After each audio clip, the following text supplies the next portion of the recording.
నేను 5ంటికే వచ్చేటోని 7కి పోయినా నాకు రాత్రి 11ంటికి వాయి చెప్తాను. ఇక ముంగట పోయి కూర్చుండి 4 గంటలు మీద కూర్చునుడో, పక్కపట్టి బుక్కులు పెట్టుకొని ఆడ కూర్చునుడో, లేకపోతే తెలిసిన వాళ్ళు ఇంటికి పోయి ఆడ కాసేపు మురుగుడు అవుతాను. అందుకే నేను ఏం చేసినా అంటే ఎక్కడో 11ంటికి ఇస్తాను అని చెప్పి 10ంటికి వచ్చింది. ఇప్పుడు టైం కదా 10 కదా అన్ని నాకు అరగంట ముందే వచ్చింది బయట. సరే ఇప్పుడు పోయేటోళ్ళు అందరూ బాగా అర్జెంట్ పనులు వెళ్ళిపోయారు కదా.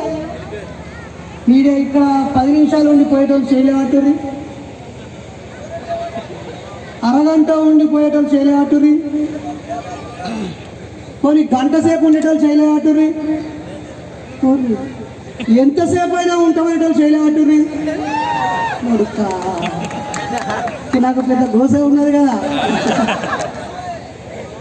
పాపం ముఖ్యమైన వాళ్ళు వెళ్ళిపోయారు, నాయకుల కోసం వచ్చిన వాళ్ళు వెళ్ళిపోయారు, పార్టీల నాయకులతో వచ్చిన పార్టీలో వెళ్ళిపోయారు, ఆఖరికి అసలైన అంబేద్కర్ ఇష్టంలో అయిపోయారు. అంటే పోయిన వాళ్ళు కూడా అసలైన అంబేద్కర్ ఇష్టం ఉండొచ్చు, కానీ వాళ్ళు ఇక చాలా మీటింగ్లు చాలా పనులు పెట్టుకొని ఉంటారు. మీరు ఆ విగ్రహం పెడుతున్నాం కాబట్టి ఇదే పెద్ద పండుగ, ఇంకేది లేదని చెప్పచ్చు. అంతేనా? రైట్. ఇప్పుడైతే నేను చాలా స్పష్టంగా ఒక 40 నిమిషాల పాటు మాట్లాడతా. మనకి ఎట్లా ఇక్కడ ఈటీఓ, ఆర్టీఓ, ఏటీఓ, మాటీఓ, మీటీఓ ఏది లేదు, ఉన్నదా? లేదు. సో ఉన్నటివి మనం ఈ 2 కెమెరాలు నింపుకుందాం మాట్లాడుకునేటివి. రేపు మళ్ళీ వీటిని యూట్యూబ్లో, వాట్సాప్లో, ఫేస్బుక్లో పెట్టుకొని రానుల్లో కూడా వినిపించుకుందాం. సరేనా? జై భీమ్. రైట్. ఇప్పుడు సభాధ్యక్షులకు, వేదిక మీద ఉన్న పెద్దలకు, వేదిక ముందున్న పెద్దలకు, ఆ ఆవిష్కరణ కరపత్రంలో ఉన్న అందరికీ, వచ్చినోళ్లకు, సచ్చినోళ్లకు, రానోళ్లకు, వీరై కూడా రాకుండా కూర్చోబెట్టుకుని ఉన్నోళ్లకు, లేదా సరి అయిన కమ్యూనికేషన్ లేక ఆగిపోయిన వాళ్ళకు అందరికీ శనార్థి. మరి ఎక్కడ మొదలు పెట్టాలి? ఈ మూలం ఖరాబ్ అయిందంటే ఆడ మొదలు పెట్టచ్చు. మొత్తం ఖరాబ్ అయ్యే ఉన్నాయి కదా వ్యవస్థ. నిజమేనా? ఒక అన్న మాట్లాడుతూ ఆకుల పోలు మనకు వ్యతిరేకం, వాళ్ళు శత్రువులు అంటాడు. ఓ అన్న మాట్లాడుతూ గాకుల పోలు మనల్ని దోపిడీ చేసిన వాడు మోసగాడు, వీడు లంగా దొంగ అని ఒక అన్న అంటాడు. ఓ పార్టీలు ఏమో ఇన్నేళ్ళు పాలించిన వాళ్ళు లంగలు దొంగలని ఒకరంటారు. ఇంకో పార్టీలు ఏమో మాకు 2 సార్లు ఇస్తే కాదు, మాకు 10 సార్లు ఇస్తేనే బాగా ఇస్తామని ఒకరంటారు. వీళ్ళు వాళ్ళని తింటారు, వాళ్ళు ఇంకోళ్ళని తింటారు. మొత్తం తిట్టుకున్నాడు, ఈంది తప్పు, ఆంది తప్పు, ఆంది తప్పు అని అందరూ అనుకుంటారు. ఇదంతా ఒకవైపు. ఇక నేనేమంటానా, వీళ్ళందరినీ తప్పు కాదు, వీళ్ళు ఎవరిది తప్పు కాదు. మనల్ని కన్న మన తల్లి, మన తండ్రి, మన తోడ పుట్టిన వాళ్ళు, మన కడుపులో పుట్టిన వాళ్ళు, వీళ్ళే ముందుగా పెద్ద తప్పు చేసేటువంటి వాళ్ళు. ఎందుకు?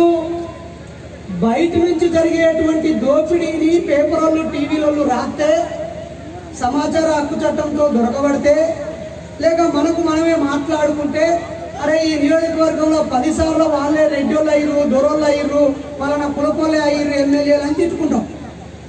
కానీ మనం పుట్టిన కాడ నుంచి ఇప్పటిదాకా, మనం కడుపులో పడ్డ కాడ నుంచి ఇప్పటిదాకా, మన అమ్మా నాన్న పెళ్లి చేసుకున్న కాడ నుంచి మనకు పెళ్లి చేసేదాకా మనకు ఎవరు శత్రువు?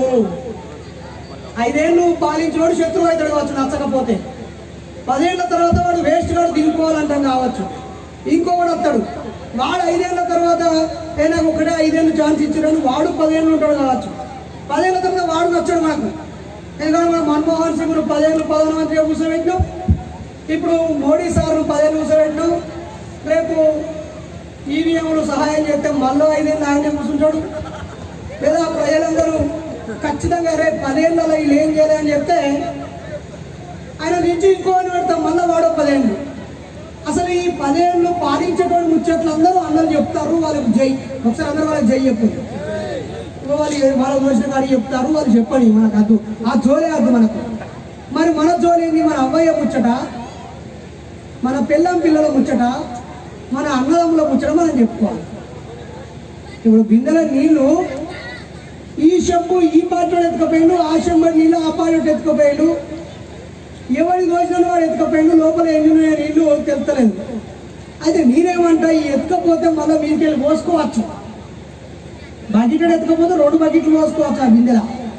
కానీ ఈ మతము, కులము, అస్పృశ్యత, అంటరానితనము, మనువాదము లేదా ఆధిపత్య కులాల అహంకార స్వభావము, మనకు మనమే తక్కువ అనే మానసిక బానిసత్వంతో ఆ కుండకు అన్ని దిక్కుల పొక్కలు విడిచిపెట్టినాం. నీరికెళ్ళి ముంచుకపోయేటి ఎక్కువ నీళ్ళు పోతాయా, కిందికెళ్ళి కారిపోయేటి ఎక్కువ నీళ్ళు పోతాయా? అందరు చెప్పాలి. నేను దొంగ మాట చెప్తలేను కదా. ఏమంటారు? కారిపోయి ఎందుకంటే వాడు తీసుకుంటే 5 ఏళ్ళకి ఒకసారి తీసుకుంటాడు, పోతాడు. ఇది ఉన్న గవర్నమెంట్ భూమి సర్పంచ్ అయినాక వాడు దొబ్బకపోతాడు, ఎంపీటీసీ అయినాడు దొబ్బకపోతాడు, జెడ్పీటీసీ అయినాడు దొబ్బకపోతాడు. ఇదంతా కాదంటే ఎమ్మెల్యే అయినాడు మొత్తం గెట్ పెడతాడు, దొబ్బకపోతాడు. నువ్వు అని నీకెళ్ళేది ఏం లేదు. ఎందుకంటే నీకాడ డబుల్ బెడ్రూమ్ ఇస్తాడు కాబట్టి ఇత్తడా సత్తడా అని ఎదురు చూసి అట్లే వస్తావు. గట్టిగా మాట్లాడతారు, ఈ రేషన్ కార్డు వీకెత్తాడు కాబట్టి ఇంకేమో నాకు ఎదురుగా వీళ్ళు వెళ్ళి అనుకొని నీకు ఉంటావు. వీళ్ళందరూ ఇవి వీక్కపోతారు, కబ్జాలు చేస్తారు, దొంగ రోడ్డేసి పైసలు తీసుకుంటారు, కమ్యూనిటీ హాల్ పెరిగిన పైసలు నొక్కేస్తారు, గ్రామ పంచాయతీ పైసలు నొక్కేస్తారు, జెడ్పీ పైసలు నొక్కేస్తారు, ఏదో వేసి నొక్కేస్తారు. ఈ నొక్కుడు ముచ్చట పక్కన పెడితే, ఈ చెంబుతో ఎత్తుకపోతే నీళ్ళ పక్కన పెడితే, కుండకు పొక్కలు పడిచి పొక్కలు ఎవడు ముయ్యాలి? ఎవడుతుందా? అర్థమవుతుందా? అర్థమవుతుందా? ఇప్పుడు ముంచుకపోవడం ఆపుదాం. మన లీడర్లు ఇప్పుడు రేపు మన బహుజన నాయకుల చేతిలో రాజ్యాధికారం పెడితే వీడు వాడు ముంచుకపోవడం పని చేస్తాను. అంతేగాని అశోకన్నా ఈ కులపోడు ఆ కులపోడు ఇన్నిళ్ళు దోసుకున్నాడు దాసుకున్నాడు మన భర్త ఆగం చేసిండు అని మీద మూతేస్తాను.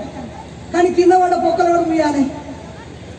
ఆ పొక్కలే మన మెదడులో ఉన్న మానసిక బానిసత్వము.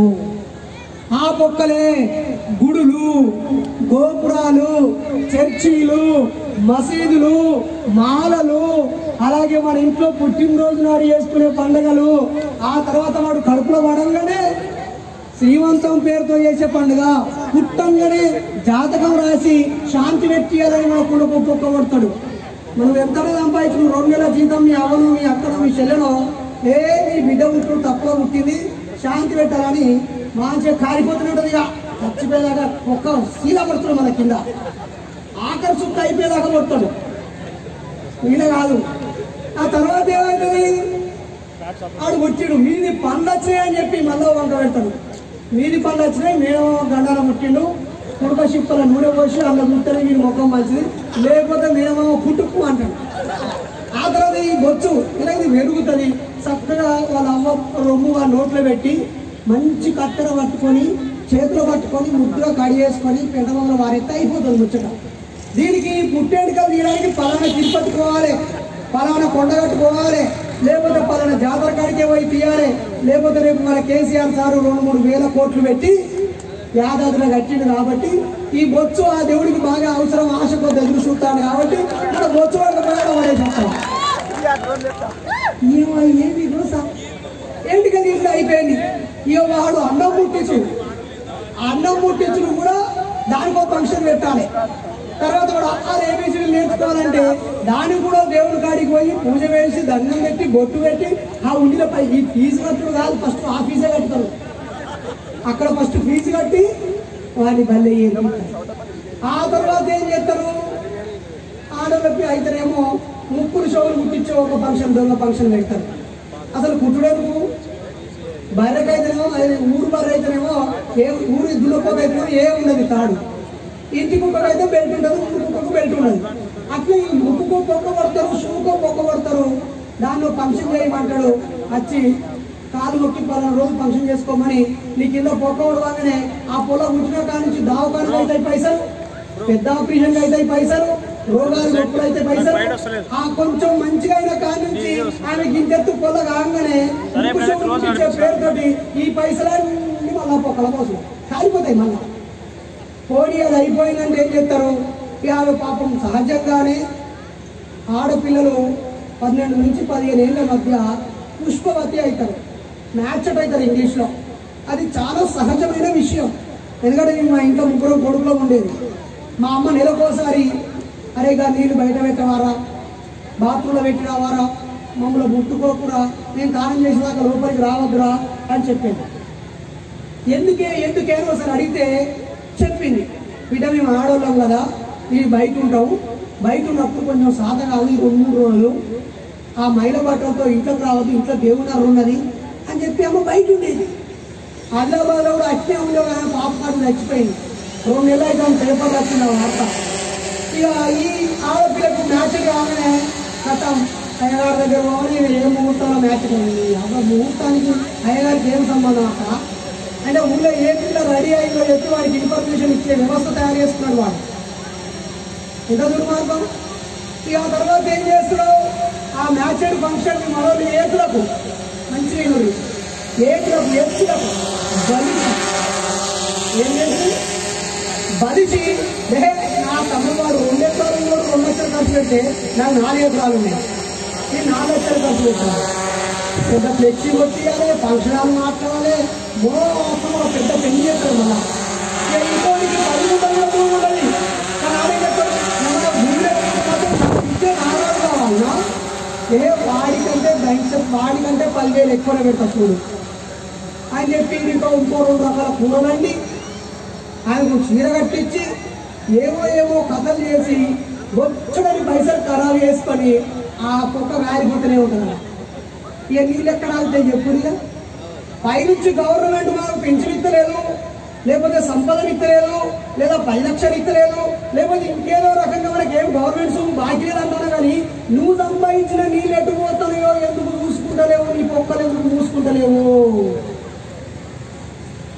ఒక్కసారి మనం కామన్ సెన్స్ అప్లై చేసి మన బతుకు నుంచి మనకు ఉపయోగపడని వాటికి పెళ్లి పేరుతో, సాగు పేరుతో, పుట్టినరోజు పేరుతో, ఇళ్ళ కచ్చ పేరుతో రకరకాల సందర్భాల్లో అయ్యగారికి ఎన్నిస్తున్నాం, ఆ సాంప్రదాయాలకు ఎన్నిస్తున్నాం, అనవసరమైన వృధా ఖర్చులు ఎన్ని పెడుతున్నామో ఈ సాంస్కృతిక ప్రత్యామ్నాయం కావాలి. అలా రాకపోతే బయట నుంచి వచ్చాయి ఇలా పాలకులు ఎవరు పాలకులైనా, ఈయన కాకపోతే ఇంకోవాలైనా, ఆయన కాకపోతే ఇంకోవాలైనా, రేపు మళ్ళీ కేసీఆర్ ముఖ్యమంత్రి అయినా లేదు అని చెప్పి కాంగ్రెస్ వాళ్ళు కష్టపడి రేవంత్ రెడ్డి ముఖ్యమంత్రి అయినా వీళ్ళందరూ కాదు అని చెప్పి ఆ యోగి ఆదిత్యనాథ్ అక్కడ విడిచిపెట్టి ఇక్కడ బీజేపీ ముఖ్యమంత్రి కానీ ఇక్కడికి ట్రాన్స్ఫర్ అయ్యొచ్చినా వీళ్ళందరూ కాదు, అరే మన కోసం అడుగడుగు పట్టుకొని మన కాలాల కాడికి వస్తామని చెప్పి ప్రవీణ్ సార్ ఏనుగు గుర్తు మీద బుద్ధి సోయికొచ్చి బుద్ధి ఆయన ముఖ్యమంత్రి చేసిన మీ పొక్కల జోలికి రారు వీళ్ళెవరు.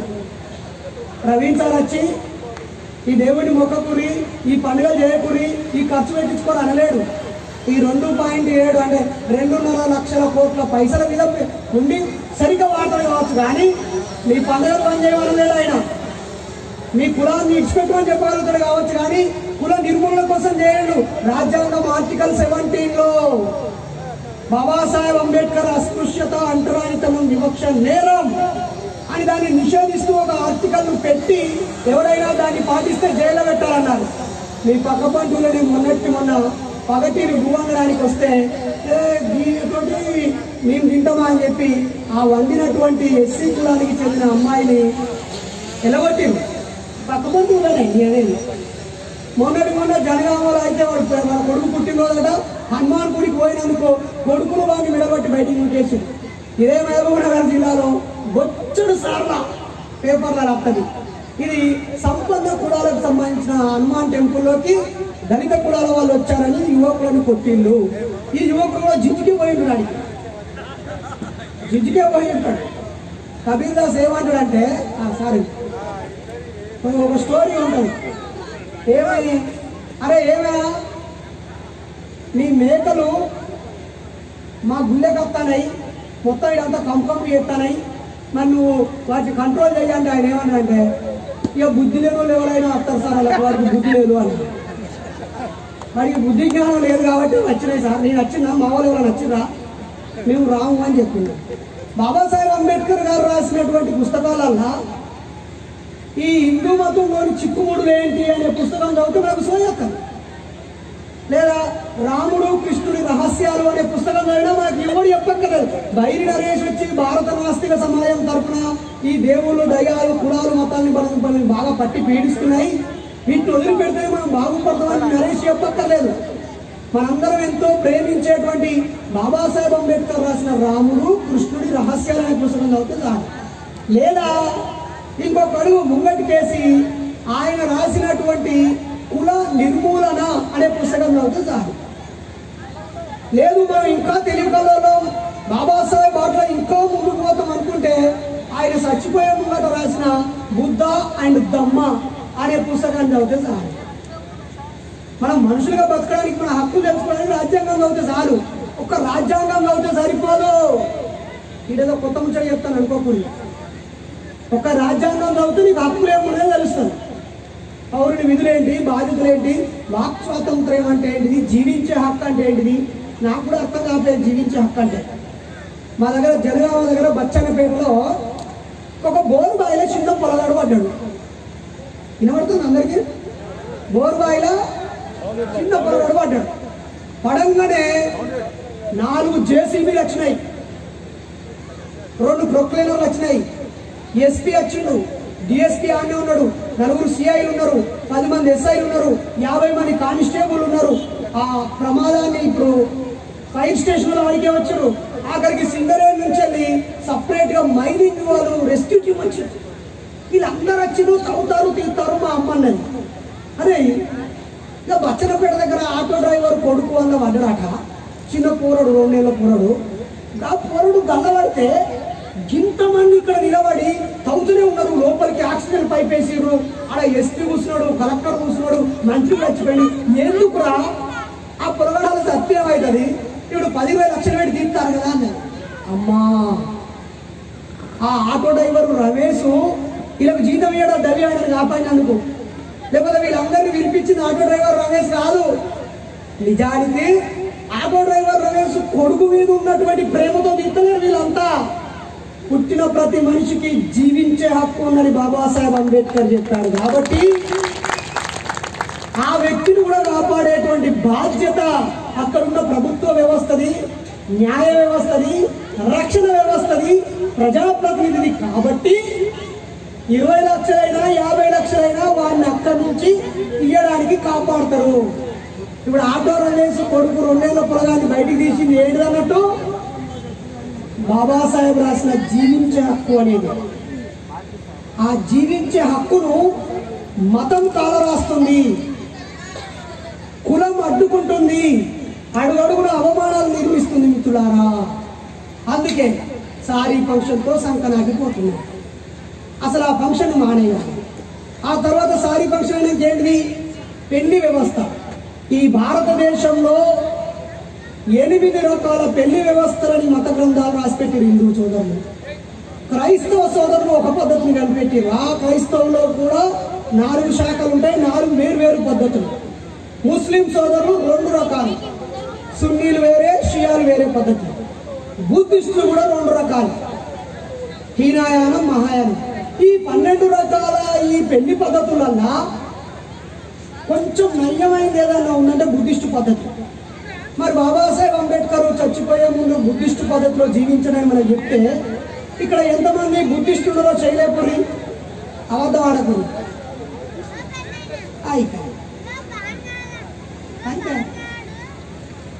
10 మంది లేవిడ అంటే స్వచ్ఛంగా ఆయన చూపించిన మార్గంలో పోయేటోళ్ళం 10 మంది లేదు. ఇక వస్తుంది రాజ్యాధికారం వస్తుంది, వర్దిలాలి బాబాసాహెబ్ ఆలోచన విధానం వర్దిలాలి అంటాడు. ఆ నోటకలి గొప్ప వాసన కూడా వస్తాడు. బరాబరే వర్దిలుతాను. బాబాసాహెబ్ అంబేద్కర్ దగ్గర పంచశీల జెండా కనిపిస్తుంది. అక్కడ పైన రంగు ఒకటి ఉన్నది. ఆ రంగు వివరించిన 5 రంగుల జెండా ఎగిరేసారు కదా. పానాతిపాత వేరమని సిక్కాపదం సమాధి అని, ఆదిన్నదాన వీరమణి సిక్కాపదం సమాధి అని.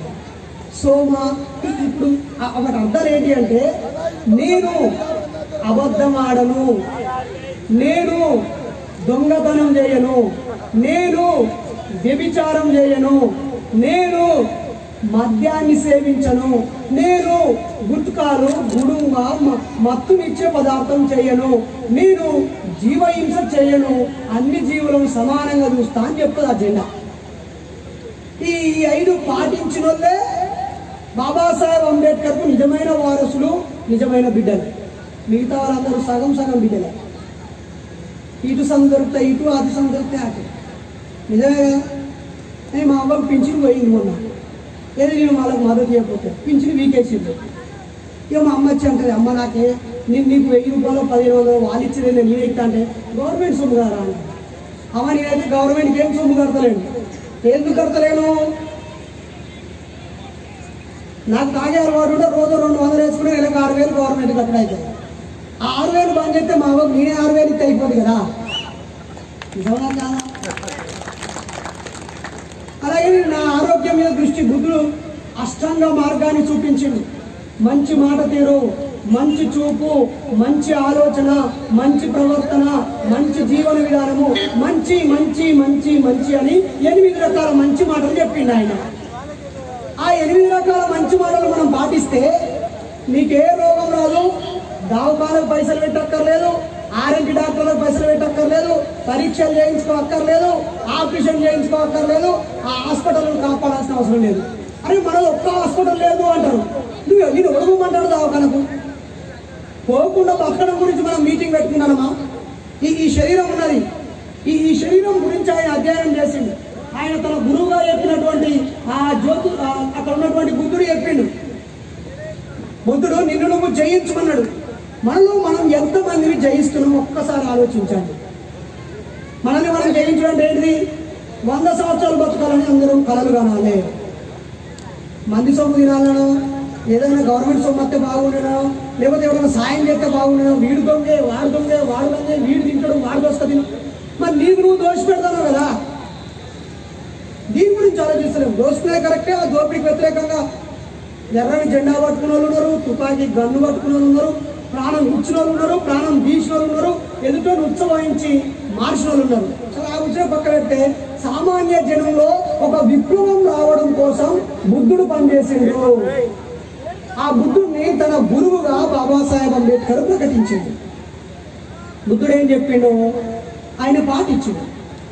ఆ తరువాత అక్కడే ఉన్నటువంటి కబీర్ దాసును చూపించిండు. ఇక ఈయన నా గురువు, ఈయన ఆలోచనలతో నేను ముందుకు నడుస్తున్నా అని బాబాసాహెబ్ అంబేద్కర్ చెప్పిండు. ఆ తర్వాత ఇక్కడ పెద్ద ఫోటో ఉన్నది కదా, మహాత్మా జ్యోతిరావు పూలే, ఈయన ఫోటో పెట్టిండు. అసలు వీళ్ళు ముగ్గురు ఏం చెప్పిర్రో నాకు అదే ఆదర్శం అని బాబాసాహెబ్ చెప్పిండు. మరి వీళ్ళు ఏం చెప్పిర్రో చదివితే కదా బాబాసాహెబ్కి ఎందుకు వీళ్ళు నచ్చిరో తెలుస్తుంది. బుద్ధుడు ఏం చెప్పిండు? ఈ బాపునోళ్ళు చేసే యజ్ఞాలు యాగాలు ఉంటాయే, ఆవులను ఎద్దులను కోసుకొని బ్రాహ్మణ సోదరులు తింటున్నారు. ఈ వేదాలన్నీ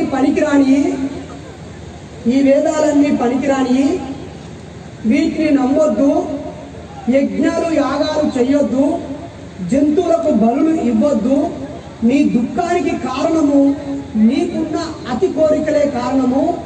ఎవరు చెప్పినా నమ్మొద్దు. పైన స్వర్గం లేదు, నరకం లేదు, దేవుడు లేడు, దయ్యం లేదు, ఆత్మ లేదు, పునర్జన్మ లేదు. నీ యజమానివి నీవే, నీ బతుకులు నువ్వే మార్చుకో అని చెప్పిండు బుద్ధుడు. ఇది నేను చెప్తున్నాను కదా ముచ్చట.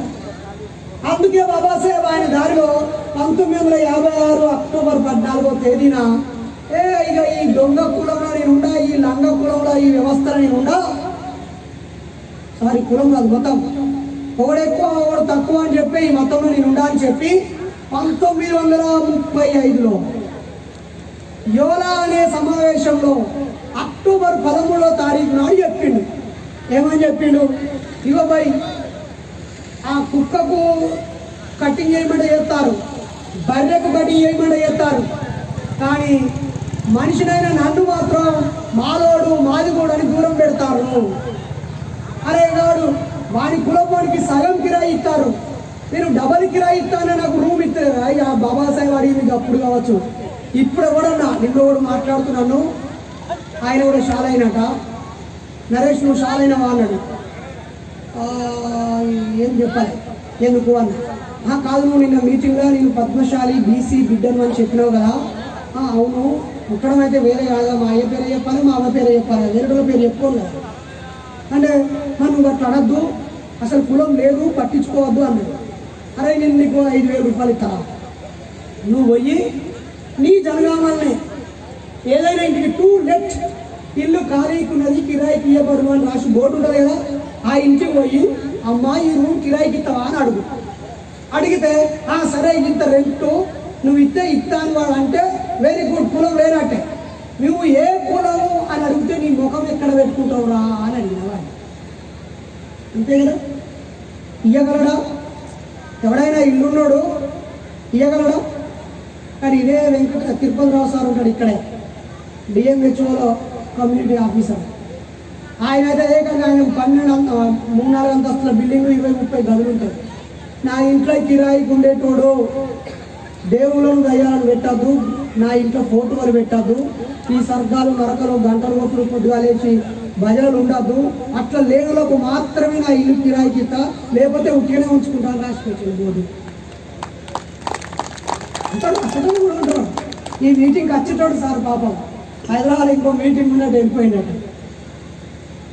ఇప్పుడు నీకు రావడానికి ఆయన ఫోన్ చేసి నువ్వు ఎందుకు వస్తలేవు అంటే, సార్ ఆల్రెడీ కాశీం సార్ వస్తాడు, 1-2 గంటలు దాస్తాడు, సాయి చంద్రన్ వస్తాడు, 1 గంట దాస్తాడు, వెంకట రాజేశ్వర్ వస్తాడు, 1.5 గంట దాస్తాడు, విమల కత్తాన్ని తన ఆట పాటలతో గొప్ప త్యాగంతో కూడిన మాటలతో చైతన్యం చేస్తుంది. కృష్ణన్ వస్తానంటే పెద్ద తుపాకి పెద్దగా మిషన్ గానే వచ్చినాక ఇక నీ తప్పంచమని తుచ్చుకొని నేనేమంటా సార్ విన్నాను. అట్లా కాదు వాళ్ళందరూ చెప్పినా కూడా నీ సబ్జెక్ట్ నీ కాడు ఉంటుంది. ఇక్కడ వాళ్ళు ఎవరు కూడా దేవునితోని కోరు, దయ్యంతోని కోరు, మతంతోని కోరు. వాళ్ళు ఏమని ఉంటే బాబాసాహెబ్ గురించో లేకపోతే ఈ సమాజం గురించో రాజకీయాల గురించో చెప్తారు. కానీ నీ ముచ్చడి చెప్పొద్దు, అందరూ తప్పకుండా వాని పొడవంగా నీ దాకా వచ్చి నేను రావాలా దాన్ని తమ్ముడికి ఫోన్ చేస్తే ఏంటంటే నర్సింగ్ ఫోన్ చేస్తే స్విచ్ ఆఫ్. ఫోన్ చేస్తా అని స్విచ్ ఆఫ్ చేసుకోవడం కావచ్చు అనుకున్నాను. కానీ నీకు ఖచ్చితంగా చెప్పిన అన్న ఈ మందిలో ఫోన్లు వచ్చి ఆ ఫోన్ వచ్చింది అని చెప్పి. ఇక ఈడున్నోళ్ళు మనోళ్ళు అన్న 7 దాకా వచ్చినావు, తమ్ముడు 7 దాకా వచ్చినావు అని చెప్పి వీళ్ళు అంటారు నడతాను మీటింగ్ అని బయలుదేరి దాకా వచ్చింది. సార్ తిరుపతి సార్ అయితే అట్లే బోర్డు పెట్టండి, మీకు రేపు పొద్దున మీరు చూడొచ్చు వాట్సాప్లో రేపు బిట్ కూడా పెడతాం మీ అందరికీ. మరి ఎందుకు ఈ వ్యవస్థను ఎవరికి అడగాలి? అక్కడనేమో బుద్ధుడు అడిగిండు. అందుకే భారతదేశానికి ఆయనని సోక్రటీస్ అంటారు. ఆయన తర్వాత కొన్ని 100 సంవత్సరాల దాకా ఆయన లెక్క సమాజాన్ని ప్రభావితం చేసే వ్యక్తులు రాలే. అప్పుడు కబీర్ దాస్ వచ్చాడు. ఆయన చచ్చిపోయినాక మళ్ళా బ్రాహ్మణ సోదరులు సంపన్న కులాలలో ఏకమై అరే ఇన్ని రోజులు యజ్ఞాలు యాగాలని చెప్పి ఆవులు, గొర్రెలు, గుర్రాలు, మేకలు బాగా కోసుకొని తిన్నాము. దీనివల్ల ప్రజలందరి దృష్టిలో మనం తిండిపోతనం అయిపోయినాం. సోమ సుర మదయ ఈ పానాలు తాగి మంచిగా బొరినాం. ఇటు సురాపానము అంటే పచ్చి కుటుంబ తాగినాము, అటు ఆవులను ఎద్దులను కోసుకొని తిన్నాం. దీనివల్ల బుద్ధుడైనటువంటి వచ్చిండు మన భక్తి ఆగం చేసి ఆడ ఒక కొత్త పద్ధతి చూపించిపోయింది అని చెప్పి వాళ్ళకు వాళ్ళే ఇంకా మనం తాగద్దు. అలాగే ఈ మాంసం నేను అదేం చేయాలి, ఇక ఒక పేగు వేడికేసుకున్నాను ఇట్లా గుర్తుగా అని వాళ్ళు వేసుకునే జంజరానికి ఇంత తోలు ముక్కుంటాయి. ఏమంటుందా వాళ్ళ మెడలో తాడ వేసుకుంటారు. అది ఆ ఆవు యొక్క పేగు గుర్తు వేసుకుంటారు అన్నమాట. వేసుకుంటారు. అప్పటి నుంచి వారు బంద్ చేసి మెల్లమెల్లగా బాబా బుద్ధుని ఆలోచనలు సన్నగిల్లే చేసి మళ్ళా వీళ్ళు విజృంభించింది. ఆ విజృంభించినప్పుడు అప్పుడు మళ్ళీ ఈ కబీర్ దాస్ వచ్చాడు. కబీర్ దాస్ వచ్చి ఆయన 2 వాక్యాలల్లా ముక్కలు చేసేసాడు. అరే మీరు రాయిని మొక్కితే ఉదాహరణకి ఒక రామాలయం ఉంది అనుకో, 50 లక్షల రూపాయలు 1 కోటి రూపాయలు పెట్టి కట్టిరు అనుకో. ఆ రామాలయం పోయి ఆ బండకాడికి పోయి నువ్వు మొక్కితే నీ కష్టాలు పోతాయి అనుకుంటే ఎవరైనా అంతకంటే పేదవున కొండలే మొక్కుతా, నువ్వు పత్తరు మొక్కితే నేను పాహాడు మొక్కుతా అని చెప్పి అంతా ఉత్తుదే అని అర్థం చేయించిన ఆయన పాటలతో. అందుకే ఆయన ఆదర్శంగా తీసుకున్నాడు బాబాసాహెబ్ అంబేద్కర్.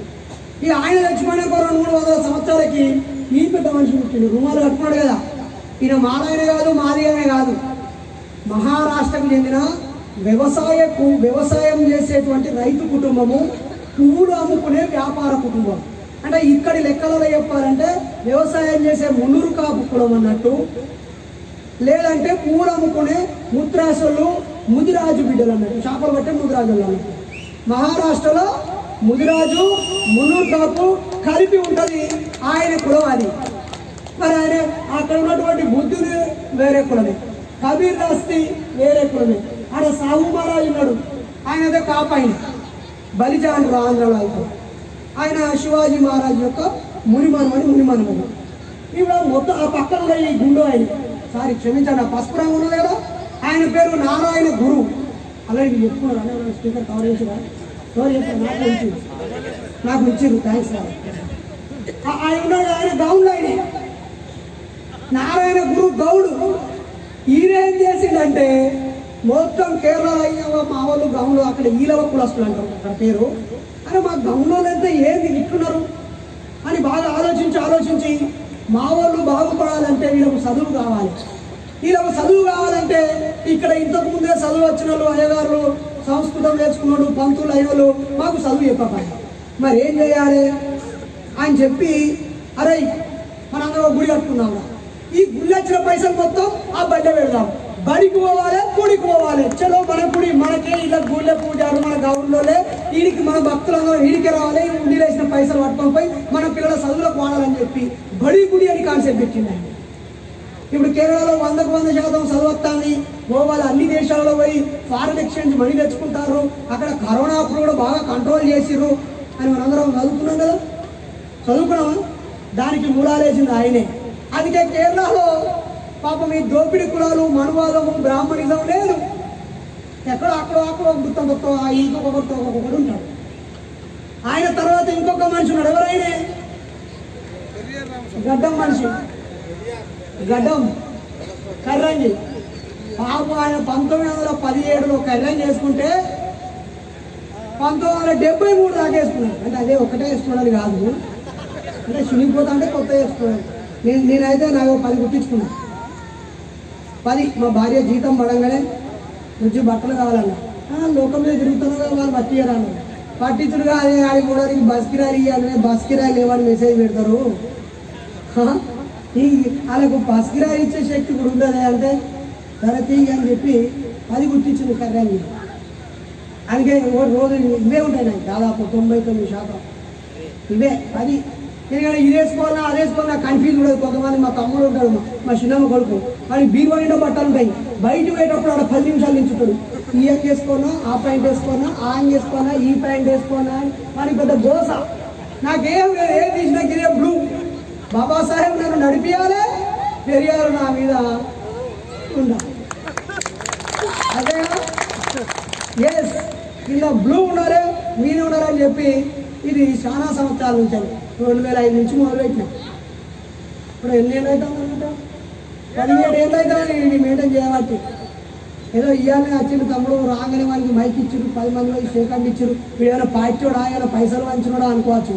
దేవుని దుబ్బేటోడు, దయ్యాలు విడిపించేటోడు, మతాల మత్తు వదిలిచ్చేటోడు, వాళ్ళ వెనకాల నడిచే ఒక సామాన్య కార్యకర్త. I'm not a leader, I want to become a social reformer. నేను ఈ సమాజాన్ని మార్చిన వ్యక్తుల్లో ఈ కులాన్ని అంతరించడము, మతాన్ని రూపుమాపడము, మూఢనమ్మకాలు తొలగించడానికి పనిచేసిన వ్యక్తులు 100 మంది పేరు వస్తే ఆ 100 మందిలో నా పేరు ఉండాలని ఆశించట్లేదు. అంతకుమించి నాకు ఇంకేం ఆశ లేదు. ఆ ప్రయాణంలో మీరు అందరూ కూడా ఇప్పుడే చెప్తున్నా, సొంత డబ్బా ఏతులు కొడుతాను అనుకోవద్దు. మీరు ఇంకా 10 ఏళ్ళకైనా నన్ను గల్లబట్టుకుని అడగచ్చు. ఎవరు మంచిగానే మాట్లాడి ఈ పార్టీలో ఈ పదవి తెచ్చుకున్నావు, ఆ పార్టీలో ఆ పదవి తెచ్చుకున్నావు, నేను కూడా దొంగమైన ఆరాలు అడగచ్చు మీరు ఎవరైనా. ఇలా ఆడుతుందా? సో బరాబర్ ఇదే కర్రేకి ఇదే బ్లూ పాయింట్ తోటి ఉంటాం.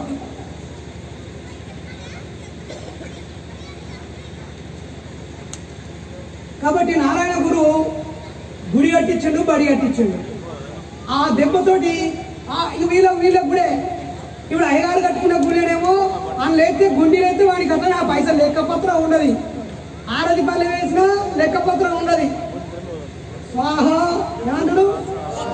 స్వాహ సమర్పయామి సమర్పయామి స్వాహ తదాస్తు. అంతే నీ బతుకు, కాళ్ళు మొక్కు అట్లే ఉండి అంటాడు. కానీ ఈయన ఏం చేసిండు? ఈ గౌండ్లో నారాయణ గురు గుడి కట్టిండు, బడి కట్టిండు. మెల్లగా గుళ్ళే ఈయన చాలా గురు కట్టి కట్టి కట్టి బడులు కట్టి కట్టి కట్టి ఇది బాగుందని బాగా వర్కౌట్ అయినాక ఓసారి ఏం చేసిరంటే, అరే మనం ఈ దేవుడి బొమ్మ పెడదామా ఆ దేవుడి బొమ్మ పెడదామా అని ఇద్దరు కొట్టుకున్నారు వాళ్ళ కులంలో. సరే మీరైతే రేపు రాపోరి అని చెప్పి ఏదో చేసి పెట్టిండు విగ్రహం. ఏ విగ్రహం ఎరికేనా? ఈ బ్యానర్ మీద ఆయన ఫోటో ఎందుకు పెట్టింది అనుకుంటారు? ఆయన చివరగా పెట్టినటువంటి గుడుల్లో, అరే పిచ్చిపో కొడుకులారా, నేను ఈ గుడి పెట్టింది ఆ బడిని కాపాడుతుందని, మీరు దీనికే కొట్టుకొస్తారు అని చెప్పి ఈ గుడిలో ఏమీ కాదు పోరి లోపల పెట్టిన సులుకోరు అనగానే లోపల చూసిన షాక్. ఏం పెట్టినట్టే నిలువెత్తు అద్దం పెట్టిండ. నారాయణ గురు గారు చివరి దశలో పెట్టిన గుడుల్లో, ఆయన కట్టించిన గుడులో విగ్రహాలుగా దేవతామూర్తులుగా ఏ విగ్రహాన్ని పెట్టిండు? అద్దాలు పెట్టిండు. ఎవరు కనిపిస్తారు అలా? ఎవడు పోయి చూస్తే వాడే కనిపిస్తాడు. అది ఆయన ఎప్పుడు కూడా పోని పోగానే నేను ఎందుకే కనిపిస్తావు, ఫస్ట్ నీది నువ్వు సరి చేసుకో అని చెప్తాడు.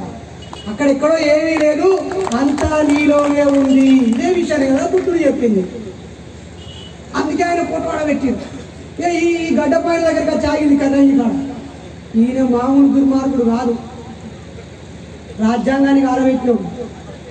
అమ్మో ఇది పెద్ద కూర్చునే ఎంతమందికి తెలిసింది రాజ్యాంగానికి ఆరబెట్టిండని? ఓ థ్యాంక్ యూ. అట్టెట్లా తెలుసా మీకు? ఎందుకు ఆరబెట్టాడో తెలుసా ఎవరికన్నా? అందరూ అమ్మాయి రాజ్యాంగానికి ఆరబెట్టాడు అని చెప్పి ఈ మధ్య బీజేపీ వాళ్ళు, ఆర్ఎస్ఎస్ వాళ్ళు అసలు పెరియారు బొమ్మ చూస్తే వరకు కూర్చోబడతారు.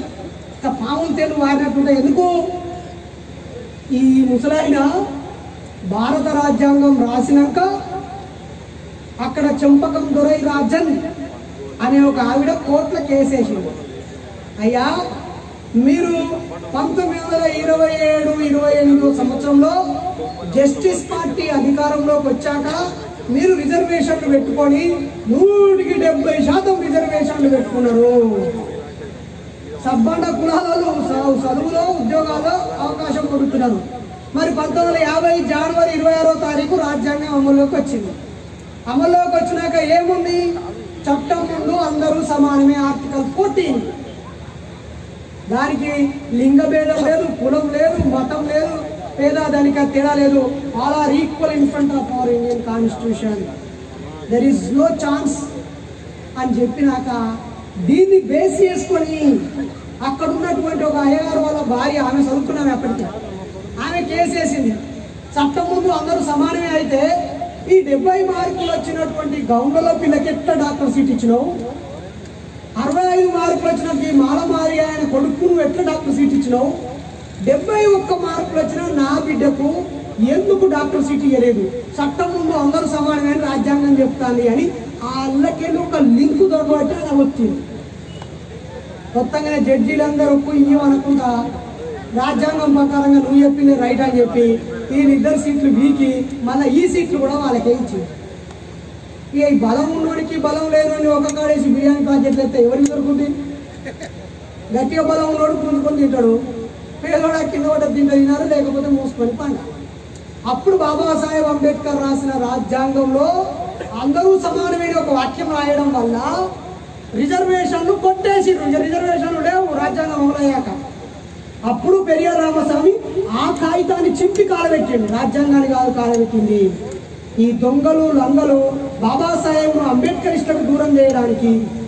నిజానికి బాబాసాహెబ్ అంబేద్కర్ గారు పెరియార్ రామస్వామిని పిలిచి తన బొంబాయిలో, మహారాష్ట్రలో అనేక మీటింగులు పెట్టించాడు. పెరియార్ని పిలిచి వినవడదా? వాళ్ళిద్దరు మంచి దోస్తులు, జానీ జబ్బా జిగిరి దోస్తున్నారు, మస్తు మంచి దోస్తున్నారు. ఈ బాబాసాహెబ్ మనం గౌరవించేటోళ్ళం, ఆయన దోస్తులు కూడా పరిచయం చేసుకుంటే మంచిగుండు. కానీ ఈ రాజ్యాంగాన్ని కాలబెట్టినాడు. కానీ అప్పుడు బాబాసాహెబ్ అంబేద్కర్ గారే పెరియార్ని పిలిచి, ఈ రాజ్యాంగంలో మిస్టేక్ ఏమున్నది, నువ్వు ఎందుకు ఆ పేపర్ చెప్పి కాలబెట్టినావంటే, అయ్యా మీరు ప్రపంచ మేధావి, ఎన్నో చదువులు చదివిన వాళ్ళు, ఇక చట్టం ముందు సమానం అనడం వల్ల ఇక ఈ గౌండ్ల పిల్లకు, ఆ మాదిగొల్ల పిల్లగానికి, ఆ పద్మశాలి పిల్లగానికి డాక్టర్ సీట్లు పోయినాయి. మేము అప్పుడు బాగా కొట్లాడి 1917 నుంచి 27 దాకా 10 ఏళ్ళు కొట్లాడి రిజర్వేషన్ తెచ్చుకున్నాము. 27 నుంచి 50 దాకా అంటే 23 ఏళ్ళ నుంచి మేము అనుభవించుకుంటూ ఇక్కడ బీసీలను డెవలప్ అవుతాము. ఇప్పుడు ఈ బీసీలకు ఎస్సీలకు డెవలప్మెంట్ లేకుండా ఈ రాజ్యాంగం సమానత్వం అని చెప్పి అడ్డుకుంటాంది అన్నప్పుడు మరి ఏం చేద్దామని చెప్పి నెహ్రూ, రాష్ట్రపతిగా ఉన్న రాజేంద్ర ప్రసాద్, న్యాయశాఖలో చూస్తున్నటువంటి బాబాసాహెబ్ అంబేద్కర్, పెరియార్లు కూర్చుండి మాట్లాడుకుంటే సుప్రీంకోర్టు పోయి సుప్రీంకోర్టులో కూడా గెలిచిరు వాళ్ళు. అంటే హైకోర్టులో గెలిచిరు, సుప్రీంకోర్టులో గెలిచిరు. ఆ బాపులలో బిడ్డకే సీట్ వచ్చింది. ఇక సుప్రీంకోర్టులు, హైకోర్టులు, న్యాయ వ్యవస్థ, పోలీసు వ్యవస్థ, ముఖ్యమంత్రులు, ఎమ్మెల్యేలు, ఎంపీలు, ప్రధానమంత్రులు ఎవడు మన సమస్య తీర్చలేడు. చలో ప్రజలారా, జైలు బరో, మీరు జైల్లోకి వెళ్ళిపోయి అరెస్ట్ కాండి, రోడ్లను దిగ్బంధం చేయండి, నాయకులను ప్రతి ఒక్కరిని విడదీయండి, మీరు ఓట్లేసి గెలిపించిన నాయకులను దుడ్డలు విడదీసి రోడ్ల మీద నిలబెట్టండి, ఈ రాజ్యాంగాన్ని సవరించమనండి, ఈ రాజ్యం నశించాలి, ఈ రాజ్యాంగం నశించాలి, మార్పు చేయాలి. ప్రజల కోసం రాజ్యాంగం తప్ప ఆ రాజ్యాంగం మా నోటికాడు ముక్కను పోగొట్టడానికి కాదు, ఇంకా 4 మెతుకులు పెట్టడం కోసం రాజ్యాంగం రాశాడు బాబాసాహెబ్ తప్ప ఉన్న మెతుకులు పోగొట్టడం కోసం కాదు. బాబాసాహెబ్ను కూడా ఏమార్చి మా నోటికాడి ముక్కను తీసేస్తున్నారని చెప్పి జైలు బరో అంటే వేలాది మంది, 38,000 మంది అరెస్ట్ అయ్యారు. దాదాపు 100 మంది చచ్చిపోయిలు, వేలాది మందికి కాళ్ళు చేతులు తెగిపోయినాయి. పోలీసు లాఠీ దెబ్బలు పడ్డాక ఇది మొత్తం ఉద్యమం దేశమంతా విస్తరించినాక అప్పుడు కేంద్ర ప్రభుత్వం దిగి వచ్చి ఈ ఆర్టికల్ 14 ప్రకారంగా అందరూ సమానమే అనేది తప్పు, ఆయా రాష్ట్రాల్లో పేదరికం ఉంది, అంటరానితనం ఉంది, అస్పృశ్యత ఉంది, విద్యలో వెనుకబడ్డ వాళ్ళు ఉన్నారు, ఉద్యోగ రంగంలో అవకాశాలు రాని వాళ్ళు ఉన్నారు, భూమి లేని సంపద లేని వాళ్ళు ఉన్నారు. ఈ సమానత్వం రావడం కోసం రిజర్వేషన్లు వర్తిస్తాయి. కాబట్టి ఆర్టికల్ 14కి ఎఫ్ని, జేని జోడించి మొట్టమొదటి రాజ్యాంగ సవరణ చేశారు. మిత్రులారా, పెరియార్ రామస్వామి కనుక ఆ రాజ్యాంగాన్ని బెదిరించి ఆ చట్టంలో సబ్ క్లాసులు జాయిన్ చేయకపోతే ఈరోజు ఎస్సీ సోదరులు కానీ, బీసీ సోదరులు కానీ ఉద్యోగం పొందకపోవు, డిగ్రీ కాలేజీలో, పీజీ కాలేజీలో, యూనివర్సిటీలో సీట్లు రాకపోవు. గుర్తుపెట్టుకోండి. వాడు చెప్పినోడు రాజ్యాంగానికి ఆలబెట్టినని చెప్పిండు, కానీ ఎందుకు ఆలబెట్టినో చెప్పకపోయా. మన తెలివి తెల్లారినట్టే ఉంటారు. నీ కొడుకు మీ దగ్గరకు వచ్చి డాడీ కూడా దండిండు అలాగే పోయి వందంటావా? అరే బట్ ఫస్ట్ నీ తప్ప బిడ్డ ఏమైందంటావు. నీ తప్ప అయితే ఏదో తెలుసో తెలివి చేసిన నేను తప్పే అయితే చాలు అని వీనోడు 2 వీపుతాం. నీ పద్ధతి వేరే ఉంటుంది. ఇక వాడు చెప్పుకొని పోయి వాడు కొడతామా? ఎందుకు అట్లా చేసిరంటే పెరియార్ రామస్వామి గారు, బాబాసాహెబ్ అంబేద్కర్ గారు సైమన్ కమిషన్ కి నివేదిక ఇచ్చినప్పుడు దక్షిణ భారతదేశంలో పెరియార్ రామస్వామి ఒక్కడే సైమన్ కమిషన్ పిలిచి ఇక్కడ ఉన్నటువంటి కష్టాలు కన్నీలను వివరింపజేసాడు. మిత్రులారా, ఆయన రాసినటువంటి కుల నిర్మూలన అనే పుస్తకాన్ని తెలుగులో ముద్రించి, తమిళంలో ముద్రించి దక్షిణ భారతదేశానికి బాబాసాహెబ్ను అందించింది. మిత్రులారా, ఆయన ఈ సమాజంలో కరుడు కట్టినటువంటి అజ్ఞాన అంధకారాల నిర్మూలన కోసం పిలికిలి బిగించాడు. మిత్రులారా, కానీ మీకు తెలుసో లేదో ఆయన కూడా తెలుగు, ఆయన పెరియార్ రామస్వామి. వాళ్ళు ఇంట్లో తెలుగే మాట్లాడుకుంటారు. ఇలా తెలుగులు గొప్పలు ఎవరో అంటే ఎప్పుడో అమెరికాకి వెళ్ళిపోయినోడు కూడా వాడు తెలుగుడే అని, భారతీయుడే అని సంకల్పించుకుంటాం.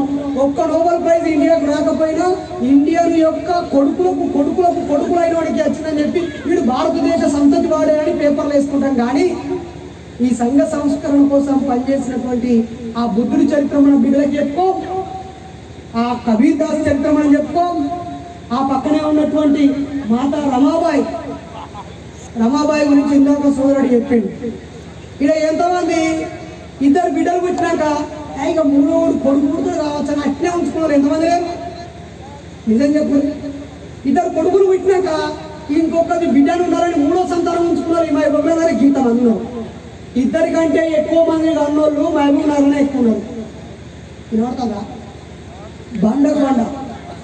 దానికి కారణం వల్ల పేదరికం కావచ్చు, ఆపరేషన్ చేసుకుంటే ఏమైనా అవుతుందో పిల్లలు కాకుండా దేవుడు ఇచ్చిందని ఆపినట్టు ఎందుకని కావచ్చు, లేకపోతే వలస వెళ్ళడం కావచ్చు, ఎన్నో 100 కారణాలు. కానీ ఆ తల్లి రమాబాయి నా కడుపులో ఒక కొడుకో బిడ్డో పుడితే ఆ పిల్లల మీదనే ప్రేమ పెరిగి ఈ లోకం మీద ప్రేమ తక్కువైతుందని చెప్పి పిల్లలు రాకుండా మందులు వేసుకున్నారు.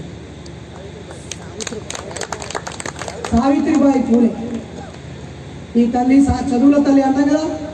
చదువుల తల్లి గురించి మనం ఇక్కడ విమర్శించవద్దు. కానీ ఈ దేశంలో భారతదేశంలో పుట్టి భారతదేశం మహిళల కోసం మొట్టమొదటిసారిగా చదువుకొని టీచర్ అయిన మంచి మహిళ ఆమె. ఆమె పేరు మీద కావచ్చు సావిత్రిబాయి పూలే పాఠశాలలు ఉన్నాయి. సంఘ సంస్కర్త అయిన జ్యోతిరావు పూలే విద్యా విప్లవం ఆయన తెచ్చిండు. అలాగే అప్పుడున్నటువంటి కమిషన్లకు నివేదిక ఇచ్చిన ఆయన, హంటర్ కమిషన్ నివేదిక ఇచ్చిన ఆయన, మత బానిసత్వం అనే గులాంగిరి అనే పుస్తకం రాసిన ఆయన 1873లోనే రాసిండు ఆయన. ఇవి 150 ఏళ్ళు అవుతుంది. ఇక్కడ ఎంతమంది గులాంగిరి పుస్తకం మొత్తం కొన్నిసార్లు శైలాటుడి గులాంగిరి పుస్తకం 150 ఏళ్ళు అవుతుంది. 17 మంది ఆపారు. ఏం చేద్దాం మనం? మీరు చదవనగా తిట్టుకోలేడు అన్న. శైలి ఆవట్టిన వాళ్ళు పోయిన పండుగకు 1000 రూపాయలు ఖర్చు పెట్టిన ఎంతమంది నిజం చెప్పుకుని. మరి ఈ ఏడాదిలో మీరు బట్టలు కొనుక్కోలేదా? చెప్పులు తెగిపోతే చెప్పులు కొనుక్కోలేదా? మీ దోస్తులు వస్తే థమ్స్అప్లు అయిపోయలేదా? స్ప్రైట్ అయిపోయలేదా? మీ ఇంటికి చికెన్ మటన్ తెచ్చుకోలేదా? మరి మీ ఇంట్లో దేవుడి ఫోటోలు లేవా? ఉంటాయి కదా. మీ ఇంట్లో ఆడవాళ్ళకు 4-5 చీరలు లేవా? బీరో చెప్తే కింద నుంచి మీ దాకా ఉంటాయి కదా. ఉన్నాయా? నీకు లేవా బట్టలు? కానీ 150 ఏళ్ళ క్రితమే మన బతుకులు ఎట్లా ఉన్నాయి, దీని వెనకాల కారణం ఏంది, మనం ఎట్లా మార్చుకోవాలని చెప్పిండు కదా. మొన్న కరోనా టైంలో నాకేం చేయాలో అర్థం కాలేదు. ఊకే మీటింగ్లు మాట్లాడి జైలు వేసినట్టు అయింది. 2 రోజులు 4 రోజులు సంబరంగా ఉన్నా. ఎల్లప్పుడూ ముచ్చట్లు పెట్టిన ముచ్చట్లు నడిచినాయి. తర్వాత కొడుకులతో ఆడుకున్నా. ఇటు తిరిగినా అటు తిరిగినా ఏం పోతలేదు. ఇక కెమెరా పట్టుకున్నా బక్కతో ఉన్నాడు కాదు కాదు అన్న. ఇగో అడిగే పోయి మీటింగ్ పెట్టు కాదు, నువ్వు యూట్యూబ్లో తీసి పెడితే వాళ్ళు చూస్తారన్నారు. యూట్యూబ్లో పెట్టడం మొదలు పెట్టినా బయట నరేషనే పేరు పెట్టినా ఏం పెట్టలే, దానికి ఏం కెమెరా లేవు. అప్పుడు అన్న నువ్వు గులాంగిరి అంటావు కదా, నాకు అసలు 2 సార్లు తగిన అర్థమవుతలేదు అన్నాడు వాళ్ళు. అరే ఎందుకు అర్థమవుతలేదు? నిజంగా అది మరాఠీ నాసు భాషలో ఉంటుంది. అది దాన్ని తెలుగులోకి రాసేటప్పటికి స్పష్టంగా అర్థం కాదు. ఆ బుక్ ఒక్కదాన్ని 4 రోజులు చదివి 4 వీడియో చేసి పెట్టిన 4 గంటలు. ఇక చదువుడు కోసైన వాళ్ళు, పుస్తకం కొనుక్కోవడానికి పైసలు లేని వాళ్ళు గులాంగిరి పుస్తకంపై బైరి నరేష్ ప్రసంగం అని 4 గంటలు ఉంటుంది. దొడ్డి బొమ్మ కూర్చొని 1 గంట వినొచ్చు, వాకింగ్ చేసుకునేటప్పుడు షోలో పెట్టుకొని వినొచ్చు, కార్లో పోయేటప్పుడు వినొచ్చు. ఎప్పుడంటే అప్పుడు మీరు నా కోసం టైం కేటాయించుకుంటారు. లోకానికి పోయేటప్పుడు ఇంటి అర్థమవుతాయి. ఏ విధంగా రాముడు అనేటోడిని ఎట్లా దేవుడు తయారు చేసిండ్రు, కృష్ణుడు అనేటోడు ఎట్లా అవతారం ఎత్తిండు, అలాగే హనుమంతుడు ఎట్లొచ్చిండు, ఈ హిరణ్యకశిపుడు ఎట్లొచ్చిండు, ఆ ప్రహ్లాదుడు ఎట్లొచ్చిండు, ఈ దేవతలు అందరూ ఎట్లా పుట్టిండ్రో ఆ జ్యోతిరావు పూలే తుప్పడాలు చేసి పడేశాడు. ఘోరంగా అడుగుతాడు. నా దగ్గర రాముడు కృష్ణుడు రాసిన బుక్ కూడా ఉన్నది. ఆ బుక్లో బాబాసాహెబ్ ఘోరంగా అడుగుతాడు. నేనంట నీకు ఒక సూటి ప్రశ్న, నాకు రాముడు ఏం శత్రువు కాదు, ఆయన నాకు భూ పంచాయతీ లేదు. నా ప్రశ్న ఏంటంటే, నేను ఈ మహబూబ్ నగర్లో ఉన్నా, నిన్న వరంగల్లో ఉన్నా, మొన్న కామారెడ్డి దగ్గర తాడువాయి మండలము వేంపేటలో ఉన్నా, రేపు వనపర్తి జిల్లాలో ఉంటున్నా, ఎల్లుడి మాత్రం సూర్యాపేట జిల్లా మునగాల మండలం నారాయణగూడెం పోతుంది. ఇప్పుడు నేను ఇవాళ ఇరున్నా, ఇవాళ 2వ తారీఖు 26 నాకు తేదీ గుర్తులేదు. ఎందుకంటే ఉద్యోగం అయితేనే 1వ తారీఖు ఎన్ని వస్తుంది, జీతం వస్తుంది చూస్తుంది. మనకు వచ్చేది లేదా పోయేది లేదా. ఆదివారం లేదు, సోమవారం లేదు. మనకు ఉపాసం ఉండేమో ఇలా సోమవారం ఆదివారం తెలిసింది నిజమా? అది కూడా లేదా. ఏ రోజు అంటే ఆ రోజు గోటు కూడా తింటుంది, గోటు కూడా తింటా, పని కూడా తింటుంది, పని కూడా నాకు అర్థం కూడా ఉంటాడా. మహబూబ్ నగర్ కట్ట జడ్చర్లో బస్ స్టాండ్ పక్కపట్టి ఖత్తర్ నాకు గొడుగు కూడా ఇంకేలా ఉంటా. ఎంతమంది ఇప్పుడు చేయలేమంటారు? కొంతమంది పొలం తప్పినట్టున్నారుగా. పోషకాహారం 4 కిలోల చికెన్కి ఎంత బలమో, 2 కిలోల మటన్కి ఎంత బలమో అరకిలో గొడ్డు కూరకు అంత బలం. లెక్కేసుకొని మీరు ఏ పుస్తకాలు తీసి చదువుకొని. అందుకే మన అలిగంటి చదువుతున్న రాస్తాడు, beef is the secret of our energy అని. బీఫ్ ఈజ్ ద, అందుకే మాస్టర్ జీ అన్నాడు, ఏమన్నాడు, గుడ్డు కూర తిన్నోడే ఎంత ముద్దుగున్నాడే అలా పాడిన పడలేదా? మీ ముద్దా పప్పు చారుగాలు ఏం కనిపెట్టిండు? ఈ గొడ్డు కూర తిన్నాడు, విమానం కనిపెట్టిండు, బస్సు కనిపెట్టిండు, రైలు కనిపెట్టిండు. నలుగురు మనుషులు ఒక్కడే గుళ్ళం వేసుకొని మోసి చూపించాడు. జంతువులతో పోటీ పడి పరిగెత్తిండు. Usain Bolt ఉడతలేదా? చిరుతప్పుడు అంటారా? జమైకా టైగర్ అంటారు, చిరుత అంటారు అందరూ. రావల్పిండి ఎక్స్ప్రెస్ షోకి అఖ్తర్ గారు బాగా విసిరితే బ్యాట్ పట్టడం కూర్చోబడతాడు. మరి ఆడు ఏం కూడా తిన్నాడు? తిన్న పప్పు షారు తిన్నాడు, వెయిట్ లిఫ్టింగ్ చేసిన ఉన్నాడా, జావలిన్ త్రో చేసిన ఉన్నాడా? కొన్ని పప్పు షారులో కూడా ఒక్కడన్నా నోబెల్ ప్రైజ్ పట్టుకొచ్చినా? అంటే చదువు తెలివిలో నోబెల్ ప్రైజ్ లేకపోయా? ఆటలలో ఉరికో ఆడ ఒక్కడన్నా ప్రపంచ స్థాయి ఒక వరల్డ్కు సంబంధించినది ఒక్కటి తీసుకుపోయా, మెడలేకపోయా? ఇక మరి ఏం చేసినట్టు? కాబట్టి ఆ గొడుపురం ముచ్చట పక్కన పెడదాం. ఏం ముచ్చట గొడుపురం సాయంత్రం ముందట చెప్తుంది. పోలే పని ఈడికి వచ్చింది. ఇవాళ 26వ తారీఖున ఈడికి వచ్చింది. ఇప్పుడు ఈడు ఉన్నటువంటి ఆడవరాజు నేడునవే ఆదవరాజన్న రైట్. ఇప్పుడు రేపు ఆదవరాజు ఈడికి వస్తే నేను ఉంటానా? పోనీ మీరు ఇవాళ వరంగల్ పోతే నేను ఉంటానా? ఎందుకుండా? అది ఇడిచిపెట్టికి వచ్చిన, ఇది ఇడిచిపెట్టాడు పోతా. పోనీ నేను ఏడాది ఉస్మానియా యూనివర్సిటీ ఉన్నా, 2 ఏళ్ళు ఉన్నా, 2 ఏళ్ళు కాకతీయ యూనివర్సిటీ ఉన్నా, 2 ఏళ్ళు తెలంగాణ యూనివర్సిటీ ఉన్నా, ఒక 2 ఏళ్ళు కరీంనగర్లో రూమ్ తీసుకున్నా. ఇప్పుడు మీరు కరీంనగర్కు ఉత్తరం రాస్తే నాకు ముడుతుందా? ఇప్పుడు నేను వరంగల్ ఉంటాను. మీరు ఏ అడ్రస్ రాయాలి ఉత్తరం? ఇప్పుడు నేను ఏ అడ్రస్ ఉంటానో ఆ అడ్రస్కు మీరు ఉత్తరం రాస్తే నాకు ముడుతుంది. కరెక్టేనా? నా పాత ఫోన్ నెంబర్కి మీరు ఫోన్ చేస్తే నా ఫోన్ కలుతుందా? కౌంటర్ అంటాడు, ఎక్కడికో పోతుంది. నిజమే. ఇప్పుడు నేను ఏ నెంబర్ వాడతానో ఆ నెంబర్ మీకు ఇస్తేనే ఉపయోగం. అట్లనే దేవుళ్ళు ఉండరు అనుకుందా? దేవుళ్ళు ఉండని మంచిదే, మోపుకొని మారేసుకొని. అయితే ఫస్ట్ రాము లెక్క పుట్టిండు దేవుడు, బాణం పట్టుకొని పెరిగిండు, సీతను పెళ్లి చేసుకున్నాడు, రావణాసురుడితో లొల్లి పెట్టుకున్నాడు, అని చంపిండు, భార్యను తెచ్చుకున్నాడు. ఇక అంతా మీకు తెలిసిన స్టోరీ, మళ్ళీ ఎప్పుడు ఎందుకు అంత అయిపోయింది. పాపం అడవి తెచ్చినట్ట, ఈ మళ్ళీ ఆయన బయటకు వచ్చినట్ట, ఏదో అన్ని గుర్చండి, ఇంత పెద్ద స్టోరీ చెప్పింది. అది అయిపోయింది, రాముడు చచ్చిపోయాడు.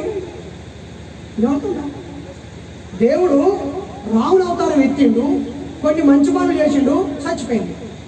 తర్వాత కృష్ణుడు అవతారం ఎత్తిండు, కొన్ని మంచి పనులు చేసిండు, చచ్చిపోయింది. సరే వినోద్ ఒడ్డులో చచ్చిపోయింది. ఆ తర్వాత ఇంకో అవతారం ఎత్తిండు, ఆడొకటి చచ్చిపోయింది. ఇప్పుడు ఏ రూపంలో ఉండడం మీరు అన్వేషించకుండా చచ్చిపోయిన అడ్రస్కు మీరేం మొక్కుతారో పిచ్చి జనాలు. ఇప్పుడు మా అమ్మ రాముడికి మొక్కుతుంది, నేనేమంటాను, అమ్మ నువ్వు రాముడికి మొక్కుతావు కదా, రాముడు అవతారం ఎత్తిండు, సచ్చిండు, ఇంకో అవతారంలో పోయిండు. ఇప్పుడు నువ్వు పాత అవతారాన్ని మొక్కుతే ఇప్పుడు ఏ అడ్రస్ ఉండడం మన పాత అడ్రస్ పోయి నేను జీవిస్తాడా? నాకు కొంచెం తప్పైతే చెప్పు, కరెక్టా కదా? నాకు కొంచెం తప్ప, నువ్వు గణపతిని పట్టినావు సరే, ఏమో చెప్పాలనుకుంటాను.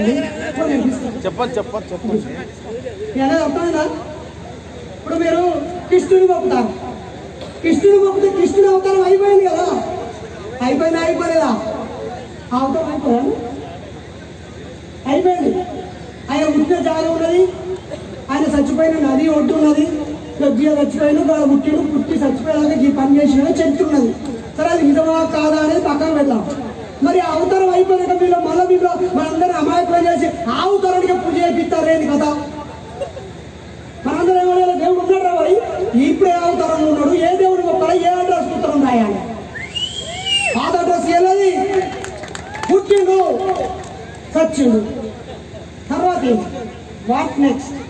వెంకటేశ్వర స్వామి అవతారం ఎత్తిండు, తిరుపతిలో పుట్టిండు, ఆశీర్వదించిండు, అది అయిపోయింది, అవతారం నడిచింది. మళ్ళీ ఇంకో అవతారం ఏంటి? ఇప్పుడు మళ్ళీ తిరుపతి పోతే ఏం లాభం జరుగుతుంది? నరసింహస్వామి అవతారం ఎత్తిండు, బొక్కలు వీకిండు, రారాజులు బాగా తమ్ముళ్ళకి ఉడికెచ్చిండు, ఆ పని అయిపోయింది.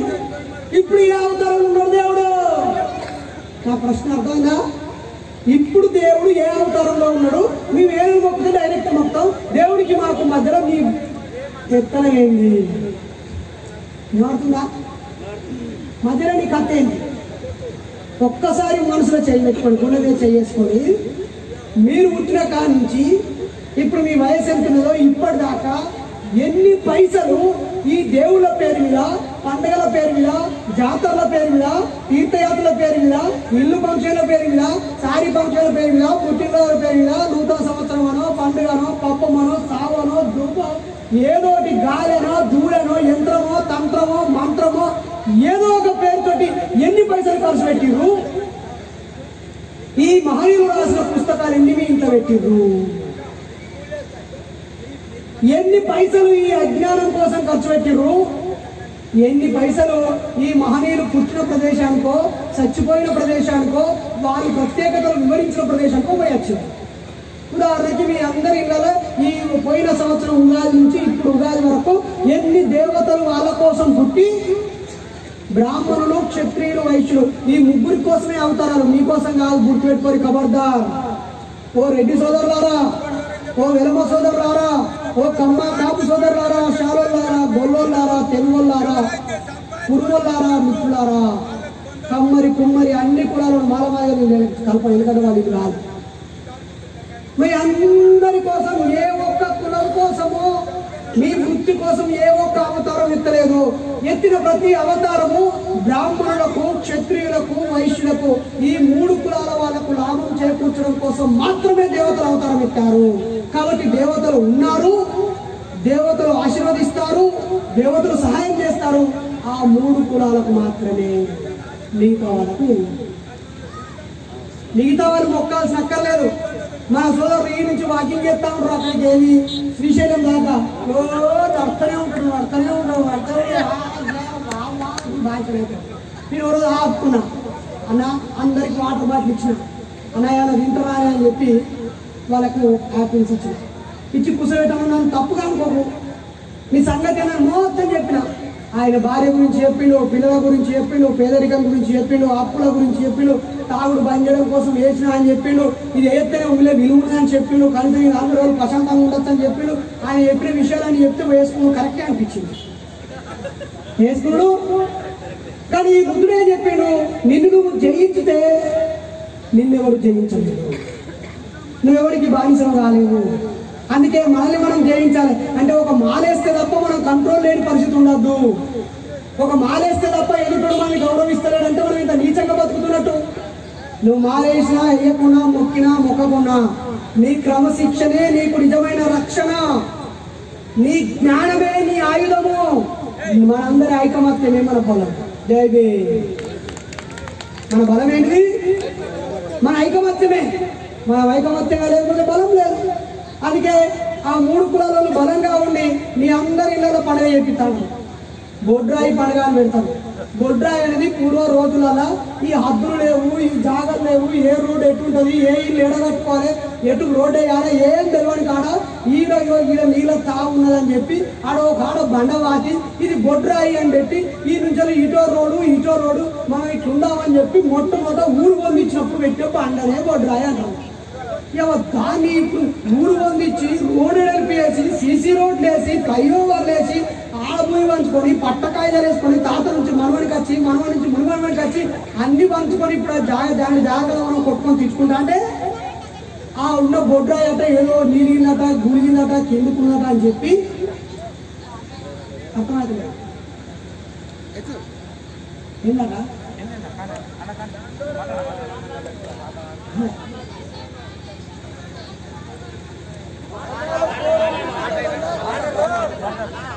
అంటే పాట యూట్యూబ్ లో వస్తుంది కాదు, నీ టీవీలో తెల్లలేవని కౌసల్య సుప్రజ రామ పూర్వ సంధ్య ప్రవర్తతే ఉత్తిష్ట నరజార్ధూలం కర్తవ్యం దైవమాందికం ఉత్తిష్ట గోవింద ఉత్తిష్ట గరుడధ్వజ.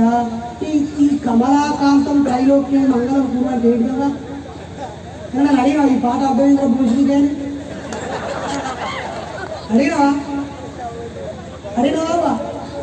ఇది అదే మన బతుకంతా ఇప్పుడే కానీ ఎన్ని అడగలేదా? నేను మొన్న ఒక కాలేజీకి పోయినా. మొన్న ఒక కాలేజీ పోతే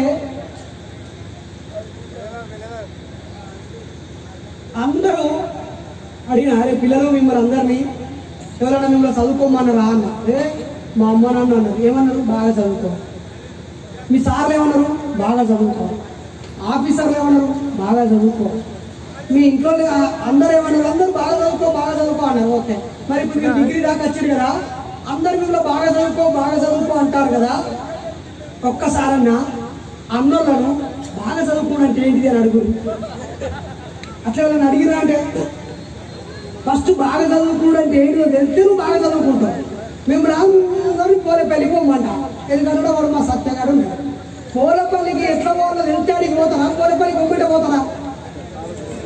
ఎట్లా పోవాలో మాట వెళ్ళాలి కదా. అట్లనే ఇప్పుడు మనం కూడా ప్రశ్నించాలి.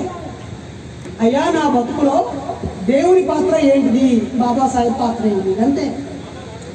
నీకు ఈ హక్కు బాబాసాహెబ్ ఇచ్చిన రాజ్యాంగం వల్ల వచ్చింది.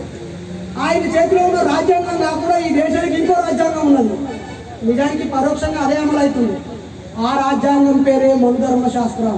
ఆ మనుధర్మ శాస్త్రాన్ని బాబాసాహెబ్ అంబేద్కర్ డిసెంబర్ 25వ తారీఖు కాలబెట్టిండు. ఎందుకు కాలబెట్టిండు అని మనం ఆలోచించి చదువుతామని కాలబెట్టిండు. ఏమడుతుందా? ఇప్పుడు ఇటు పక్క పంటి ఒక దిగుడు పెట్టిండు. ఎందుకు పెట్టిండని ఆలోచిస్తేగా తెలిసేది. ఆవిడ ఒక పొక్కదవి పెట్టిండు. ఇది ఎందుకు తవ్వినని ఆలోచిస్తానే కదా పొక్కదవి పోయింది. అట్లనే బాబాసాహెబ్ అంబేద్కర్ డిసెంబర్ 25వ తేదీన మనుధర్మ శాస్త్రాన్ని కాలబెట్టిండు. ఎందుకు కాలబెట్టిండు అనే ప్రశ్న వేసుకొని మీరు తవ్వుకుంటా పోతే రాముడి ముటి కింది పోతుంది, కృష్ణుడి ముటి కింది పోతుంది, వినాయకుడి ముటి కింది పోతుంది. అందరి దేవుళ్ళ పేగులు వీరికి బయట పడేది. ఏ దేవుడు బతకడు. ఒక్కసారి మనుధర్మాన్ని చదివితే తప్పుగా అనుకోకరి. ఈ బీసీలు ఎస్సీలలో ఎవరి బిడ్డైనా ఎర్రగుంటే పట్టపై 3 రోజులు గుళ్ళె పెట్టుకోవచ్చు. ఈ బీసీ ఈ జంజరం లేని 3 కులాలు కాక మిగిలిన వాళ్ళు ఎవరన్నా భూమి ఉన్నా గుంజుకోవచ్చు వితౌట్ పర్మిషన్. అలా కొట్టద్దు, తిట్టద్దు, ఒక్క మాట అనద్దు. అంటే మహాపాపం, దేవుడిని దూషించినట్టే వీళ్ళనంటే అని చెప్పి మన చేత ఖర్చుల పాలు చేయించింది. ఏదైనా ఒక జాతర జరిగితే ఎవరికి లాభం? ఆ రోజుల్లో అమాసకు ఒక పండుగ, పూర్ణమికి ఒక పండుగ, 2 నెలలకు ఒక జాతర, 6 నెలలకు ఒక తీర్థము, ఏడాదికి ఒక పెద్ద పండుగ జరిపి మన కుండకు పొక్కవచ్చు అని ఖాళీ చేస్తారు కదా. అది చేస్తే సరుకులు అమ్ముకునే కొంటాయినకు లాభం. ఎందుకంటే కొంటూలే అమ్ముకుంటారు, వేరే వాళ్ళు అమ్ముకోపోయింది. ఎందుకంటే అమ్ముదామన్నా కూడా నీది సెట్ వాళ్ళకుంటాడు. వాడికి ఎక్కువ లాభానికి ఇస్తాడు, మనకు తక్కువ లాభానికి ఇస్తాడు. వాడు ఇంకా రూపాయికి తక్కువ కమ్ముతాడు. కాబట్టి మనం కొత్తగా ఏ దుకాణం పెట్టుకున్నాం గిరాకి అట్టేపోతుంది. మనోడు మన దగ్గర రాడు. దీని దగ్గరికి ఎవరు పోతావురా? రాసేటి దగ్గర పోతే పోయేటప్పుడు పన్నీరు పెడతాడు గుర్తాది, పుట్నాలు పెడతాడు గుర్తాది అని చెప్పి ఈ గిరాకీని కూడా అంటే తీసుకుపోతారు. మనం నిజమా కాదని చెప్పేది. అట్లా వస్తువులు అమ్ముకునే కొంటోళ్ళకు లాభం. సరే, ఇప్పుడు ఆ కొంటోళ్ళు మనందరం కూడా వ్యాపారం అవడానికి కొంత వాళ్ళు వెసులుబాటు ఇచ్చారు. ఎందుకంటే వాళ్ళ సంఖ్య తక్కువైపోయింది కాబట్టి. రెండోది రాజుకు లాభం. ఎందుకంటే ఇంత ఘనంగా నిర్వహించడని చెప్పి పేరు కీర్తి వానికి వాని అకౌంట్లకి. అందరూ పక్కకు అంటారు, వాడు చక్కగా వచ్చి పూజ చేసుకొని పోతాడు, అందరూ వాడిని చూసి దండం పెడతారు. వానికి పేరు కీర్తి వస్తుంది, వీరికి డబ్బు దస్తం వస్తుంది. ఆ తర్వాత అయ్యగారికి ఉండి నిండుతుంది. ఈ ముగ్గురికి తప్ప దేవుడి వల్ల, గుడి వల్ల, చర్చి వల్ల, మసీదు వల్ల, పండుగ వల్ల, జాతర వల్ల ఈ ముగ్గురికి తప్ప మిగిలిన వాళ్ళకు ఈ ఊసిపోయిన ఎంటుకంత లాభం లేదు. మీ బతుకులు మీరే ప్రశ్నించుకొని చూసుకోండి. మీరు పుట్టడానికి మీ అయ్యే కారణం, దేవుడు కారణం కాదు. నేనైతే స్పష్టంగా మా అమ్మకి చెప్పిన. అంటే మా అమ్మ, అరే శనివారం ఉపవాసం ఉంటే నువ్వు పుట్టినవురా అంటాను. మరి మన బాబు ఎందుకు తాగుడు బంద్ చేయలేదే? నువ్వు మొక్కిన మొక్కుడా? ఒక్కసారి మా ఆయన బంద్ చేయాలని మొక్కుకోలేదా? మొక్కుకోవాలి కదా, మొక్కుకొని ఉంటుంది కదా, మొక్కుకుంటుంది. కాబట్టి నేను మా నాన్న ఇచ్చినటువంటి X క్రోమోజోము Y క్రోమోజోమ్ వల్ల మా అమ్మ కడుపులో పడి 9 నెలలు ఆమె నాకు జన్మనిస్తే నేను ఆమె పాలు తాగి పెరిగి ఆ తర్వాత కన్నడం వరకే వాళ్ళు అన్నారు. కానీ మిగతా ఆలోచనలు, నా బతుకుదేరును అంతా ఇచ్చింది ఈ మహనీయులే. కాబట్టి మనం 6వ 10వ తరగతి Telugu, Hindi, English, science, social, maths ఈ పుస్తకాలని ఆగిపోతారు మా పిల్లలందరూ. 10th అయిపోయినాక ఇంటర్ అయిపోతుంది, ఇంటర్లో మస్తు కష్టం పరీక్షలు, ఇక డిగ్రీ అయిపోతుంది, బతుకాగం అయిపోతుంది. ఆ తర్వాత యూనివర్సిటీలో పోతే ఎవరి చేతులు ఉన్నాడు, ఆ తర్వాత కోచింగ్ సెంటర్, పుస్తకాలు, 5 ఏళ్ళు 10 ఏళ్ళు చదివి అప్పుడే నౌకరీ లేకపోతే ఆయనే ఉంటాడు, ఏదో పని చేసుకొని బతాడు. కానీ 10వ తరగతి లోపే ఈ మహనీయులు రాసిన పుస్తకాల చరిత్రని మన వాళ్ళ పిల్లల చేతిలో పెట్టాలి. 10వ తరగతి ఫస్ట్ ర్యాంక్ వచ్చినందుకు బాబాసాహెబ్ చేతిలో బుద్ధుడి పుస్తకాన్ని పెట్టాడు కాబట్టే గెలుస్తారు. ఆ పుస్తకం చదివే బాబాసాహెబ్ అంబేద్కర్ బుద్ధుడి దారిలో వెళ్ళిండు. మహాత్మా జ్యోతిరావు పూలే చచ్చిపోయినాక ఈయన పుట్టిండు. కానీ ఈయన పుట్టకముందే పుట్టి పనిచేసి పుస్తకాలు రాసి చచ్చిపోయిన ఆయన భావజాలాన్ని తీసుకొని ఈయన నా గురువు అని ప్రకటించింది ఆయన. కానీ వేదిక మీద ఉన్న అందరూ వీసిలో ఉన్నారు. అక్కడ ఒక ఆయన బాబు జగ్జీవన్ రామ్ సార్ ఉన్నాడు. తర్వాత తొమ్మిదో మేము ఆ కోయా గోండు నుంచి అక్కడ జంగల్ జమీన్ అని పోరాటం చేసిండు. ఎన్నడన్నా తీరిక ఉన్నప్పుడు పచ్చని వాతావరణం జూలై ఆగస్టులో అట్లా జోడేఘాట్ పోయిరాలి, అద్భుతంగా ఉంటుంది. అద్భుతమైన పొలం కట్టడం చాలా సుందరంగా అందంగా మనసుకు ఉల్లాసం కలిగించేలా ఉంటుంది. తిరుపతి పోడు బంజేరి, యాదాద్రి భువనగిరి పోడు బంజేరి, భద్రాచలం పోడు బంజేరి, ఇక్కడ దగ్గర ఎక్కడో పెద్ద గుడే ఉంటుంది, ఆడి పోడు బంజేసి ఆ మహానుభావుడి ప్రాణం వదిలిన ఆ జోడేఘాట్ వెళ్ళిరండి. చాలా గొప్ప మధురమైన స్ఫూర్తి మిగులుతుంది. ఆ పక్కన ఇంకొక ఉన్నది ఐలమ్మ తల్లి, చాకలి ఐలమ్మ అని. తనకు అన్యాయం జరిగినప్పుడు చుట్టూ ఉన్న సమాజంలో అన్యాయం కనిపించినప్పుడు రోగల్పడంతో తెచ్చిన తల్లి అని. మరి ఆవిడ చాకలి తల్లి. ఇక్కడ మన మీటింగ్లో ఎంతమంది చాకలి తల్లులు వచ్చిరో రాలేదు, వాళ్ళు కూడా రావాల్సిన అవసరం ఉన్నది మిత్రులారా. ఈ దేశంలో బాబాసాహెబ్ అంబేద్కర్ అన్ని కులాల వాళ్ళని తన పిల్లలుగా భావించి, ఈ దేశం మొత్తం తన బిడ్డలుగా భావించి, ఈ దేశం ముక్కలు కాకుండా ఆగమాగం కాకుండా కలిసిమెలిసి ఉండడానికి కావాల్సిన అన్ని జాగ్రత్తలు తీసుకొని కనీసం ఇంకా 500 సంవత్సరాల తర్వాత ఈ దేశం ఎలా ఉండాలో కలలు అన్న గొప్ప దార్శనికుడు బాబాసాహెబ్ అంబేద్కర్. పాకిస్తాన్లో ఇమ్రాన్ ఖాన్ ప్రధానైనా ఆయన కూర్చి మీకేసి పోలీసులు గుంజుకుంటారు. సద్దాం హుస్సేన్ పెద్ద తీస్మార్ఖాన్ అయినా అమెరికాడు వాడి గొంతుకు తాడిబట్టి గుంజి చంపిండు. అలా ఏ దేశానికి వెళ్ళినా అక్కడ ఉన్నటువంటి రాజ్యాంగాల్లో ఉన్న లోటుపాట్ల వల్ల ఆ దేశాలు ముక్కలైపోయి గొడవలు పడుతున్నాయి. కానీ భారతదేశం ఐక్యంగా ఉండడానికి ఉక్కు మనిషి సర్దార్ వల్లభాయ్ పటేల్ కాదు, తుక్కు మనిషి కాదు. రాజ్యాంగంలో ఏ ప్రాంతానికి ఏ హక్కులు అవకాశాలు ఇవ్వాలి, ఏ ప్రజలకి ఏ సౌకర్యాలు రక్షణలు ఇవ్వాలో ముందు చూపుతో ఇచ్చినటువంటి బాబాసాహెబ్ అంబేద్కర్ రాజ్యాంగం వల్లే 600 దేశాలుగా ఉన్న ఈ రాజ్యాలన్నీ ఏకమై భిన్నత్వంలో ఏకత్వంతో భారతదేశంలో ఉంది. యూనియన్ ఆఫ్ స్టేట్ గా పేర్కొన్నాడు భారత రాజ్యాంగంలో. దాన్ని మనం అందరికీ అర్థమయ్యేలా వివరించుకోగలగాలి. ఆ పక్కన ఇంకో ఆయన ఉన్నాడు, హీరోలా ఉన్నాడు. ఎవరైనా ఏం పేరు, నేను కాంచీరామ్ పుట్టినరోజు జరిగితే అరే నువ్వు నల్లం చేసుకుంటావు, నువ్వు నాస్తిక సంఘం, నువ్వేమైనా బిఎస్పీ సానుభూతి పడువా, రాజకీయాల్లో పోయే అవకాశం ఉన్నా, ఎందుకని నువ్వు కాంచీరామ్ ఏం జరుగుతావు అన్నాడు. అరే భోజనితే కాంచీరాము ఈ పార్టీ ఆ పార్టీని ఎవడన్నారా అని ఇక్కడ బాబాసాహెబ్ ఫోటో పెట్టుకుంటే అందరూ ఆర్పిఐ పార్టీలో ఉన్నారా? ఆయన పెట్టే రిపబ్లికన్ పార్టీ ఆఫ్ ఇండియాలోనే ఉన్నారా? వీళ్ళందరూ ఉన్నారా? అంటే వేరే పార్టీలో ఉన్నాడు బాబాసాహెబ్ జైబీని చెప్పరాదు, బాబాసాహెబ్ కాలక్కడ పూలు పెట్టరాదా? ఆయన భావజాలాన్ని ఎంత పాటిస్తున్నావు అనే దాన్ని బట్టి నువ్వు ఎంత అంబేద్కరిస్ట్గా ఉన్నావు, ఎంత విలువలతో ఉన్నావు, ఎంతమందిని ప్రభావితం చేస్తున్నావు, ఏ మేరకు నీ బతుకు బతుకుతూ సమాజంలో నీ పాత్ర పోషిస్తున్నావు అనే దాన్ని బట్టి నువ్వు నీ శక్తి ఉండదు, నీ గౌరవం మర్యాద నీకు దక్కుతుంది. కానీ ఆ మహానుభావుడు పెళ్లి చేసుకుంటే, ఆయన పెద్ద ఉద్యోగం సైంటిస్ట్ ఆర్మీలా, పెళ్లి చేసుకుంటే రాత్రి వచ్చి భార్య దగ్గర ఉండాల్సి వస్తుంది. ఇద్దరు పిల్లలు కంటే సంపాదించిన వాళ్ళిద్దరికి పంచాల్సి వస్తుంది. నేను సంపాదించాల్సింది భూములు జాగలు ప్లాట్లు కాదు, ఈ భూములు జాగలు ఆస్తులు పాస్తులు అన్నిటి మీద అధికారం పెత్తనం ఎవరి దగ్గర ఉందో నాకు అది కావాలి అని చెప్పి బయలుదేరింది. అందుకని మీరు ఎవరైనా పోయి పటేల రెడ్డి సాబ్ దూరా ఇక మనోళ్ళైనా అయ్యా నువ్వు లీడర్గా కొంచెం అంటే ఆ జోబులు ఎంత తీసిస్తాను. మన బట్టలు ఏమైనా పాత బట్టలు ఉన్నాయంటే నిన్న కొనుక్కొని వేసుకొని కొంచెం టైట్ ఉన్నది పక్కకేసి దాన్ని తీసి అరే నిన్న కొనగా నీకు ఇస్తాడు, నీకు బట్టలు ఇస్తాడు. ఆయన డ్రైవర్ మీద ఉండి లుంగి కట్టుకునైనా మీది బట్టలు నీకు ఇస్తాడు. జోబులు ఎన్ని పైసలు ఉంటే అన్ని పైసలు ఇస్తారు. గల్లాపెట్లు ఎన్ని పక్కన ఎన్నెత్తాను ఇప్పగలరు తప్ప చేతికి ఎముకే లేదు. దానకారుడు అంటాం. కానీ ఇచ్చేటోడు గొప్పడు లేదు. దాచుకున్నాను కంటే ఇచ్చిన నయమే కదా. పైసలు ఇస్తారు, బట్టలు ఇస్తారు. ఆకలి అవుతానంటే హుస్సేన్ నేను చెప్తా తిరిపోరా అంటాడు. అనగానే నేను కష్టపడి పని చేసినా అంత గంగా వెళ్తుంది ఉంటుంది. ఇప్పుడు ఈ బల్లలు వేసిన వాళ్ళు, ఆ ఎలుక డానలు పెట్టిన వాళ్ళు, ఈ లైట్లు పెట్టిన వాళ్ళు, అక్కడ లైట్లు పెట్టిన వాళ్ళు, ఆ గుంతలు వాతిన వాళ్ళు, టెంట్లు వేసిన వాళ్ళు, తోరణాలు కట్టిన వాళ్ళు, ఈ బ్యానలు పెట్టిన వాళ్ళు వచ్చిన మంది ఉండరు. ఇలా అందరు గంగా వెళ్తారు. వాడు మంచిగా తెల్లనాక పొద్దుగా సంపాదిస్తాడు, దోసుకున్నాడు, తింటాడు, పంటాడు. హ్యాప పల్లెలిత మొహాలు పడేదే వచ్చిండ్రే వచ్చిండ్రే అని చెప్పి ఆయన ఎత్తి పెట్టుకోడు. నిజానికి పైసలు ఇచ్చినోడు కాదు, పని చేసినోడు గొప్ప. నిజం కాదా? బాగా చదివినోడు కూడా గొప్ప కాదు, సమాజం మార్పు కోసం ఆ చదువును ఉపయోగించినోడు గొప్ప. అందుకే బాబాసాహెబ్ గొప్ప. ఆయనతో పాటు అక్కడ కేంబ్రిడ్జ్ యూనివర్సిటీలో లేకపోతే ఆయన చదివినటువంటి కొలంబియా యూనివర్సిటీలో చదువుకోవాలి ఎంతమంది లేరు? ఈ దేశంలో కూడా పెద్ద పెద్ద సవాళ్ళు అయిన ఎంతమంది ఉన్నారు కదా?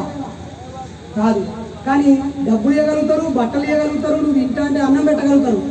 కానీ నువ్వు కూర్చున్న కుర్చీ మంచిగా నిజమేనా? 10 లక్షలు ఇవ్వంటే దళితులకు 20 లక్షలు ఇస్తాను.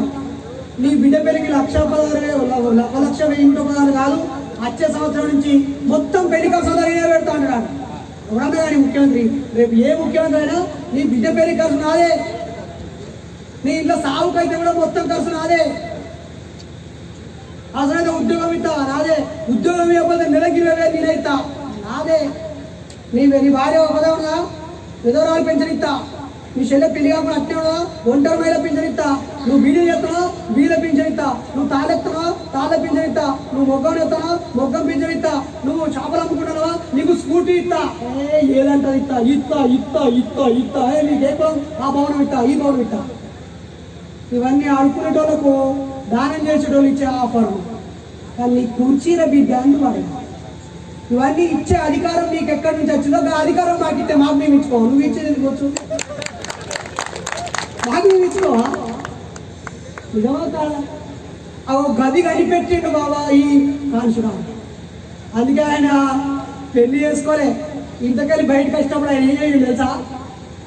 అవా అయ్యా మీరు చస్తే నిప్పు పెట్టండి రాను, ఇప్పుడు బయటికి పోతాను అయ్యా నిజే మళ్ళా రాను. కనీసం ఆ బుద్ధుడు అయినా కప్పల వస్తు నగరానికి కొన్ని ఏళ్ళ తర్వాత పోయాడు. మళ్ళీ ఆయన పోయి మళ్ళీ వెనుకకి వచ్చాడు. సరే రామచంద్ర చెప్తున్నాం. ఈయన మాత్రం చచ్చిపోయినా కూడా ఆడ శవం కాలుతూ ఉన్న రోజు కూడా ఇంకో చోట వెళ్ళి ఓటు విలువ చెప్పి రాజ్యాధికారం విలువ చెప్పి ప్రజలందరినీ ఏకం చేసి మనం కేవలం ముచ్చగాలం కాదు, పాలించే రాజులము, చక్రవర్తులము, ఎమ్మెల్యేలము, ఎంపీలము, మంత్రులము, ముఖ్యమంత్రులము, మనం ఎక్కడ తగ్గేదేలే అన్నాడు. ఏమన్నాడు?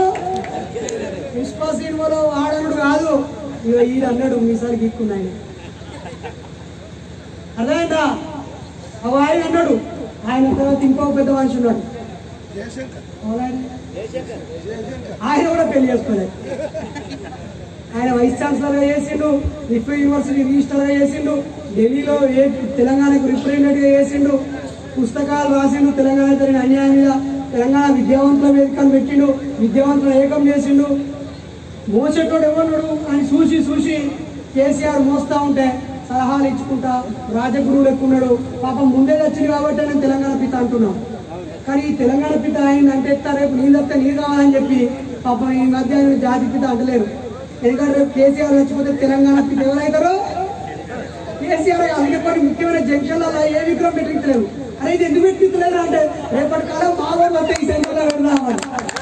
వాళ్ళేమో సావక ముందే జాగాలు ఆపుకుంటారు, మనమేమో మన ఎస్సీలో ఎస్టీలో బీసీలో కులం పేరుతో మతం పేరుతో దాడి పేరుతో ఒక మనిషిని నమ్మితే అవి టీవీ చూసుకుంటారు, రిమోట్ ఛానల్ మార్చుకుని ఇంట్లో అంటాడు. అసమర్థులు లేక ఉద్యోగం వచ్చినాడు ఆదివారం రోజు బయటకు వస్తలేడు, కూలీ రాజు చేసినాడు కూలీ రోజు ఖాళీ ఉన్న రోజు కూడా రమ్మంటే వస్తలేడు, ఆ సీరియల్ అక్కడ కూర్చున్న అక్కలు వస్తలేడు, కాలేజీ వేయటాడు కాలేజీ లేని రోజు ఆదివారం రోజు రమ్మంటే వాడొస్తలేడు, సెలవు రోజు రమ్మంటే ఆడొస్తలేడు. రాజకీయ బాబాసాహెబ్ ఉపయోగించుకొని రాజ్యాధికారంలోకి వచ్చిన మాట్లాడితే గౌరవం ఉండే సర్పంచ్ ఎంపీటీసీ జడ్పీటీసీ వాళ్ళు కూడా వస్తలేదు. ఇక మరి బాబాసాహెబ్ ఆలోచన ముందుకెళ్ళబోతుంది పెద్దలారా? పోతుందా? పోనే పోదు.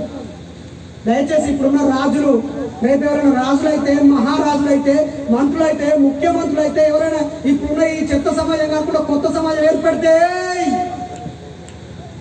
ఒక్కసారి బుద్ధుడి చరిత్ర చదువుర్రి. బుద్ధుడిని తిరిగి వాళ్ళ తండ్రి రాజ్యానికి పిలిచినప్పుడు దీపాలు పెట్టి పిలిచిండు. అదే దీపావళి పండుగ. దాన్ని కౌంటర్ చేసి మీరు వేరే నరక చతుర్దశనో, ఈ సంక్రాంతనో, మకర సంక్రాంతనో, తొక్క తోడకూడ ముచ్చట్లని చెప్పి మన పండుగలన్నీ రివర్స్ చూపించారు మనకి.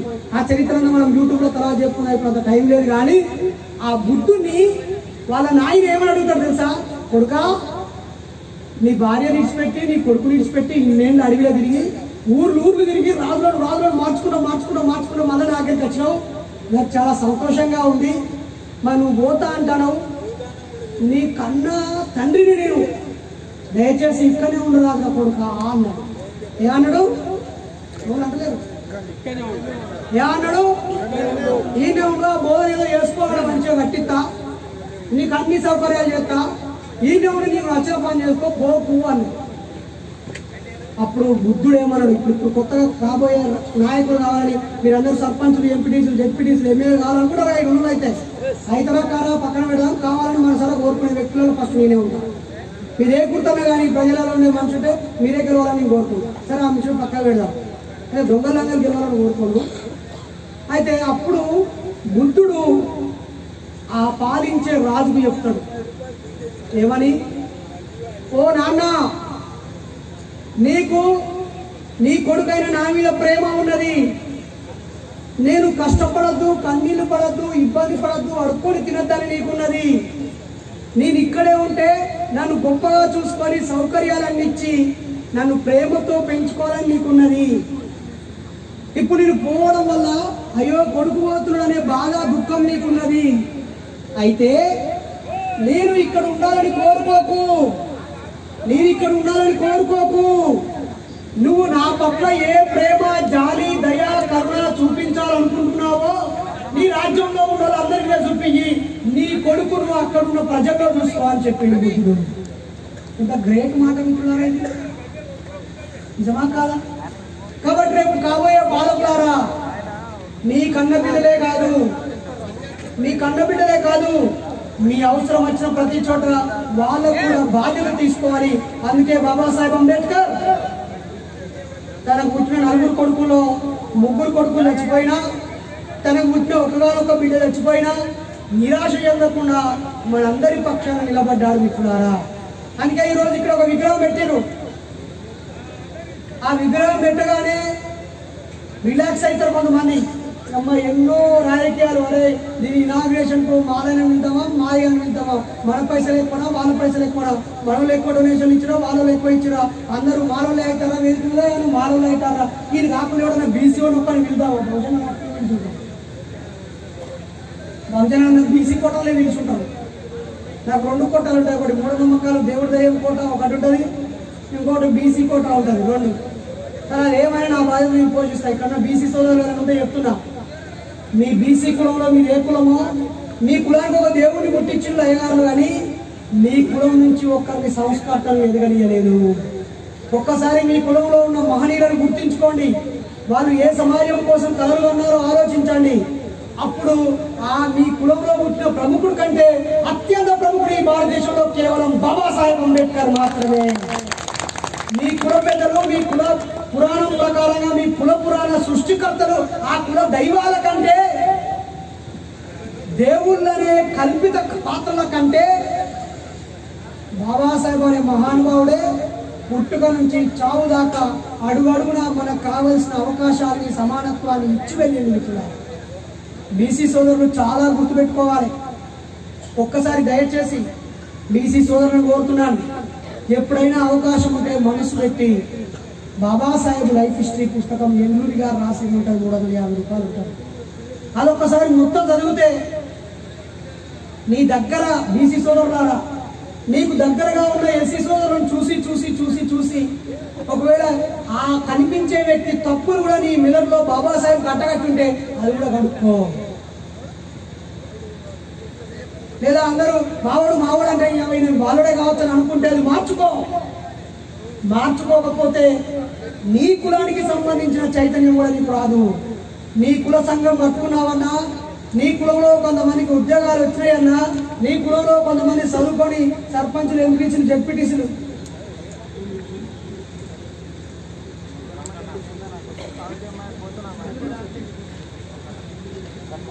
తాను కాదు వ్యక్తిత్తులు బరాబర్ కూర్చున్నారు.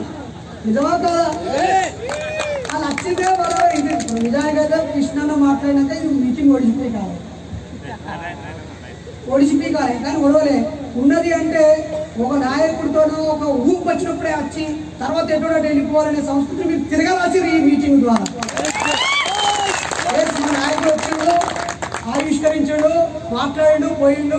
ఎట్లాగో మేము ఈ లీటర్ పెట్రోల్ ఎంత రేటు పెట్టినా పోయించుకొని ఇలాగా వచ్చినాం. మొత్తం అయిపోయేదాకా ఉండే పోతాం. పోయాడ 12 దాకా సినిమా చూసేవాళ్ళు ఈయనే ఉంటాం. అందరి మధ్యలో ఉండి అందరు ముచ్చట్లు మొక్కలను చూసుకున్నాడు కదా మీరు ఆగింది. నిజమే కాదా? ఖచ్చితంగా అవుతారు. అందరి ముందే అయితే చూసుకుందాం. సరేనా? జై అందుకే బీసీ సోదరులని ఈ మైక్ ఉంటే అవి ఈ మైకులు ఊళ్ళు ఎక్కడ దాకా ముంగలు పెట్టిరా? ఈ మైకులు పెట్టించిన బాగా తీసుకున్నాడు ఎవరు? శ్రీరామనవమికి ఏమో గుడి మీద ఒక మైక్ పెట్టి అయ్యగారు మైక్ లో వాడతా అంటే ఫోన్కు పొంగలు పెడతారు. నువ్వు ఇంట్లో పడ్డా కూడా శ్రీరామ జయ రామ జయ జయ రామ. ఎప్పుడో పుట్టి చచ్చిపోయిన వాడి గురించి ఇప్పుడు పెడతారు. నిజమేనా? అడ్రస్ మారింది, శ్రీకృష్ణుడి అడ్రస్ మారింది. మారలేదా? మరి ఇంటింటికి ఫోన్కు పెట్టి నువ్వు ఇంట్లో పన్నా కూడా ఇరవైతట్టు వాళ్ళు మైకులు పెడతారు. మరి మన మీటింగ్ జరిగితే మనలో ఎందుకు పెట్టుడు అలవాటు చేసుకోలేదు? నాకు అర్థం కావు. ప్రశ్న కరెక్టేనా? అయితే మిమ్మల్ని తిట్టలేను. ఆ యూట్యూబ్ ద్వారా రేపు మీటింగ్ పెట్టిన వరకు మంచిగా సూచిస్తున్నా. ఈ కాంచెలు మన మీటింగ్ ఎదురుగా 20 మంది ఉన్నా, మీద 30 మంది ఉన్నా. ఏమవుతుందా? అర్థమవుతుందా? అటు 20 మంది ఉన్నా, ఇటు 30 మంది ఉన్నా, 30 మైకులు పెట్టాలి. ఊళ్ళో ఇంత పన్నాది కూడా వినిపించాలి.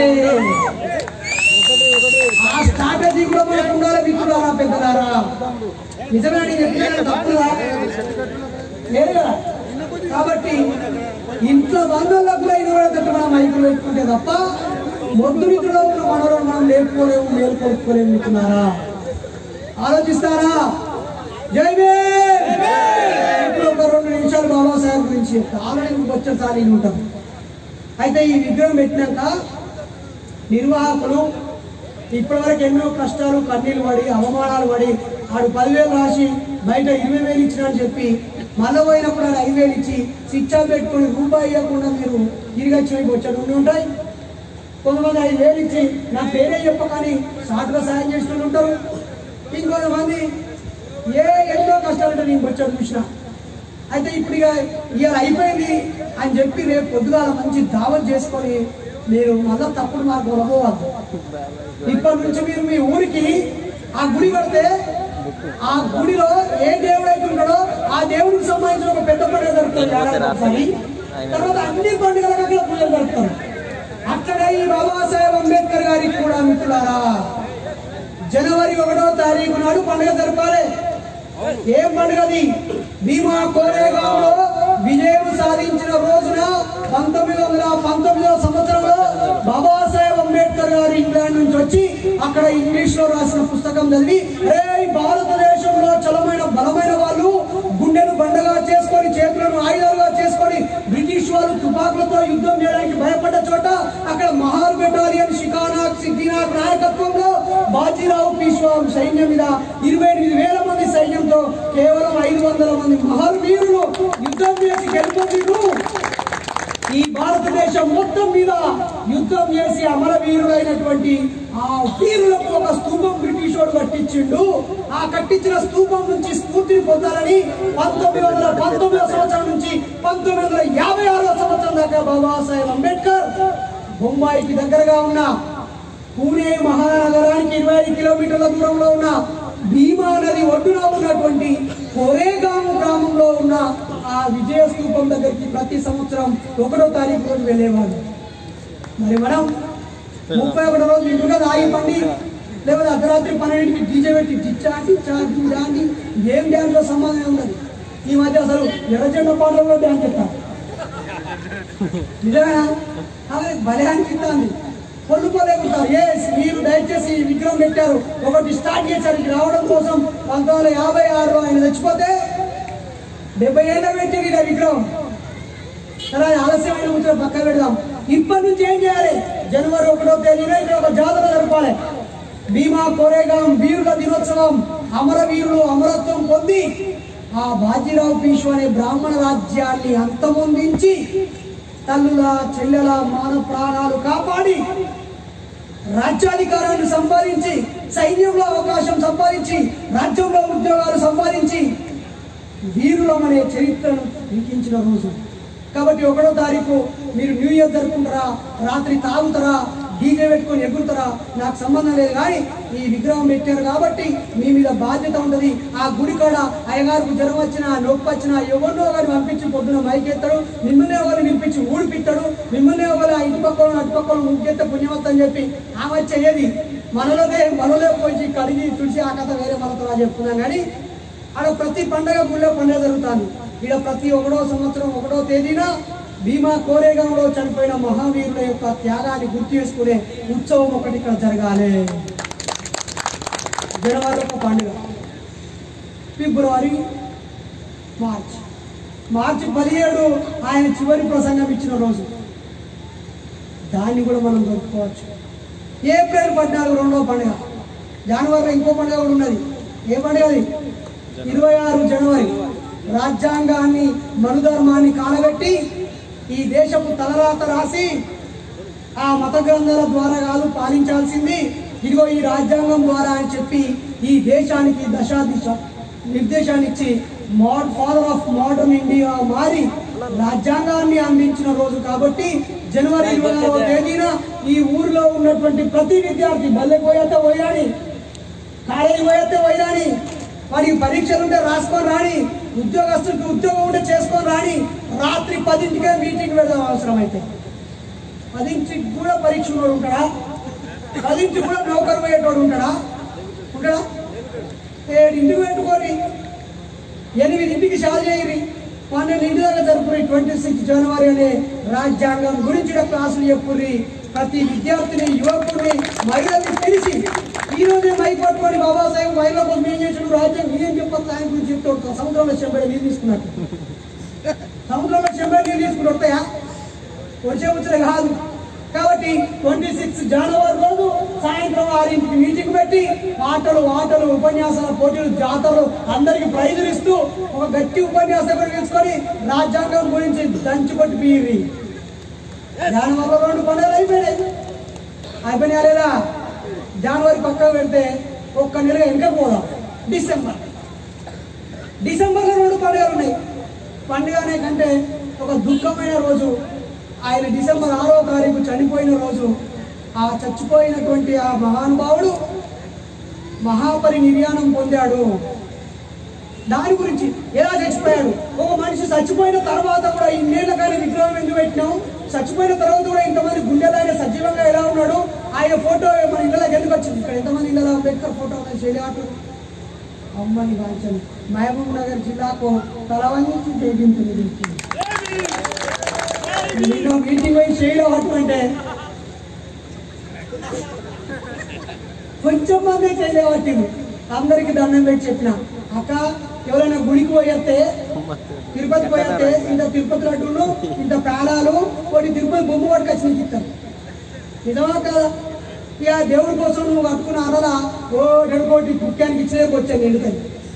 మీరు ఇప్పుడు ఇంత పోయినాక చూడని మీ దేవుడు మీరు ఓళ్ళు పోతారో పోరా అంబేద్కర్ ఇచ్చిన చక్కగా ఓరు గుళ్ళకి. కానీ మీరు చూడు ఇదేవారు ఇచ్చిందంటే వాళ్ళు వాళ్ళ మత ప్రచారంలో భాగంగా లడ్డుతో పాటు ఓ దేవుని ఫోటో కూడా ఇస్తారు, ముఖ్యానికే ఇస్తారు.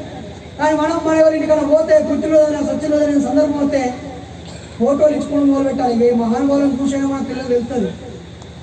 సరేనా కాదా? ఇంట్లో మానవ ఫోటోలు పెట్టుకున్నామా దేవుడు ఎలా కట్టించుకున్నాము చెప్పండి? పెట్టుకోండి దయచేసి. అలా డిసెంబర్ 6వ తేదీన ఆయన చనిపోయిన సందర్భంగా ఆయన చనిపోతూ ఏ పనులు మిగిలిచ్చిరో బాధ్యతా దినాన్ని జరపండి. ఆ రోజు మన కర్తవ్యం ఏంటి అనే దినాన్ని జరపండి. ఆ రోజు డిసెంబర్ 25. 25వ తేదీన ఆయన మనుధర్మాన్ని కాలబెట్టిన రోజు. ఇక్కడ మహిళలందరికీ అన్ని పోటీలు పెట్టుని, ఆటల పోటీలు, పాటల పోటీలు, ఉపన్యాస పోటీలు, ఉడుకుడు పోటీలు, శంస పోటీలు, గెంతుడు పోటీలు, ఆఖరికి ముగ్గుల పోటీలు అయినా పర్లేదు 50 రకాల పోటీలు పెట్టి ఏ వాళ్ళ పోటీలలో వాళ్ళు పాల్గొనలేదుకో ఈడున్న మహిళా సంఘానికి ఒక 5 పేరు రాసిమని అందరికి సన్మానం చేయండి. అమ్మాయి గారు మణధర్మని కాలబెట్టిన రోజు బాబాసాహెబ్ మణధర్మని ఎందుకు కాలబెట్టిండు? ఆయన రాజ్యాంగంలో మహిళల కోసం ఇంటికి పోడు బిల్లు ఇచ్చి నీకు బిడ్డలు పుట్టకపోతే నీకు ఆస్తి హక్కు ఇచ్చిండు, ఎవరైనా సాదుకునే హక్కులు ఇచ్చిండు, భర్త నచ్చకపోతే విడాకులు తీసుకునే హక్కు ఇచ్చిండు, వారసత్వ హక్కులు ఇచ్చిండు, రాజ్యాధికారం హక్కులు ఇచ్చిండు. కొంతమంది ఆడవాళ్ళు సర్పంచులు, వార్డు మెంబర్లు, ఎంపీసీ, జెడ్పీటీసీ, ఎమ్మెల్యే, ఆఖరికి ఇప్పుడు ఈ రాష్ట్రానికి హోమ్ మినిస్టర్, పక్క రాష్ట్రానికి హోమ్ మినిస్టర్ ఆడేమైందంటే ఈ రాష్ట్రానికి సబితా ఇంద్రారెడ్డి విద్యాశాఖ మంత్రి మొదటిసారిగా అయిందంటే దీని అంతటికి ఇందిరాగాంధీ ప్రధాని అయిందన్నా, మాయావతి ముఖ్యమంత్రి అయిందన్నా. దీని అంతటికి కారణము డిసెంబర్ 25వ తేదీన మీరు ఇన్నేళ్ళు చదవకపోవడానికి మణధర్మం కారణం. ఆ మణధర్మాన్ని బాబాసాహెబ్ కాలబెట్టిండు. ఆయన మంత్రి అయినాక మీకోసం ఏమేం చేసిండో ఆ రోజు 25వ తారీఖు భారీ మీటింగ్ పెట్టిండు. సాయంత్రం 6ంటికి పెట్టకూడదు, ఎందుకంటే వాళ్ళు వంటలు వండాలి, వంటలక్క సీరియల్ చూడాలి.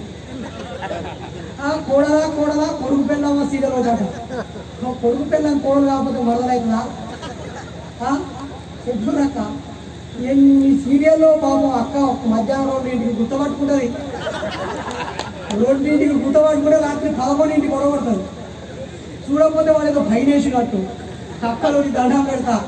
మీరు ఎవరైనా 10వ తరగతి చదువుకున్న ఆడవాళ్ళు ఉంటే అక్కడికే చెప్తాను, మొగలకు చెప్తున్నాను, నీ ఇష్టం మీరు వాళ్ళు చెప్తాను. కానీ మా అక్క కాబట్టి అక్క నువ్వు 10వ తరగతి చదివిన ఆడామైతే నీకు దండం పెడతా, మీకు ఉచిత ట్యూషన్ చెప్పుకోవడానికి బోర్డు పెట్టి ఆ సీరియల్ చూసే 6 సీరియల్లో 2 సీరియల్ మొదలుపెట్టి 1 గంట సేపు ముఖ్యానికి చదువు చెప్పు. 10వ తరగతి లోపలి పేగాలు అందరికీ హోంవర్క్ చెప్పి రూపాయి తీసుకోకు. నువ్వు అట్లా బాట పడిపోతాడే వాళ్ళ అబ్బాయి నీకు చేతులు జోడిస్తే అన్నం పెడతాడు. అందుకు ప్రయోజనమైనాక నాకు ఎక్కువ చదువు రాకపోయేది కానీ వలన లచ్చక్క పాప ఆయన 10వ తరగతి చదివినా కూడా 2 సీరియళ్ళు బండ్లు పెట్టి వాళ్ళ ఇయ్యప్రాన్లు, వాళ్ళ యారాన్లు, వాళ్ళ తోటి కోడళ్ళు, వాళ్ళ అత్త, వాళ్ళ ఆడిబిడ్డ అందరూ సీరియల్ చూసినా కూడా ఆ అక్క 10వ తరగతి చదివింది కానీ నన్ను 4వ తరగతి దాకా నాకు ట్యూషన్ చెప్పి కానీ నీ కాళ్ళు వచ్చిపోతాను. 2 సీరియల్ వదిలిపెట్టి ఆఖరికి మీ పిల్లలు కూడా మీతో కూర్చొని చదువుకుంటారు కదా, అక్కడ ఒక చదువు వాతావరణం ఏర్పడుతుంది. అందుకే డిసెంబర్ 25వ తేదీన మణధర్మాన్ని ఇక్కడ కాలబెడుతూ మహారాష్ట్ర శ్రీలంకలో ఆయన పుట్టిన రాజ్యం 20,000 మంది కలిసి డిసెంబర్ 24, 25 మంచి సీజన్. ఆ టైం ఉన్నాం, వానలే ఉంటాయి, మంచి సీజన్. 2 ఏళ్ళు జాతర జరుపుతారు అక్కడ. వాళ్ళు ప్రత్యామ్నాయ సాంస్కృతిక జాతర. మణధర్మాన్ని కాలబెడతారు, మణధర్మం మీద ఒక వక్తను వెళ్తారు, రాజ్యాంగం మీద ఒక వక్తను వెళ్తారు, మహిళల హక్కుల కోసం ఒక వక్తను ముగ్గురు వెళ్తారు. 33 మంది రాయి కరపత్రం 33 మంది చూసి భయపడ్డా. నిజంగా వాళ్ళు అందరంతా వీళ్ళ పట్ల ఆగమం. సగం తప్పించి వీళ్ళకి సగం బాగా తప్పించారు, కానీ సగం కంట అనే విషయం లేదు తెలియదు. నిజమేనా కాదా? కంట అయితే బాగా గుర్తుపెట్టుకోండి. పక్కాగా చెప్పడం 2 మెచ్చుకోవాలి వక్తలను. మీతో మామూలు మనకు మెచ్చుకోవాలి. ఆ 2 ఒకడు దుమ్మా కొట్టినా ఒకడు గెచ్చోడు ఉంటే చాలు. తల అయితే ఎవరు గడిపినా కదా 20 మంది ఆఖరి కలిసి నాడు దంచుకుంటా. నిజమా కాదా? ఇంత టైం వాళ్ళకి దొరికిందా? దొరకపా. అప్పుడు వాళ్ళు హైదరాబాద్ నుంచి వచ్చే ఎక్కడెక్కడ నుంచో కొంచెం దూరం నుంచి వచ్చే డీజిల్ గంటేనే టైం గంటేనే. కాబట్టి ఎక్కువ ప్రయోజనాలు జరగాలి మనకి. కాబట్టి డిసెంబర్ 25 ఇక్కడ ఉత్సవం జరపాలి. ఇప్పటికి 4 పండుగలైనవి.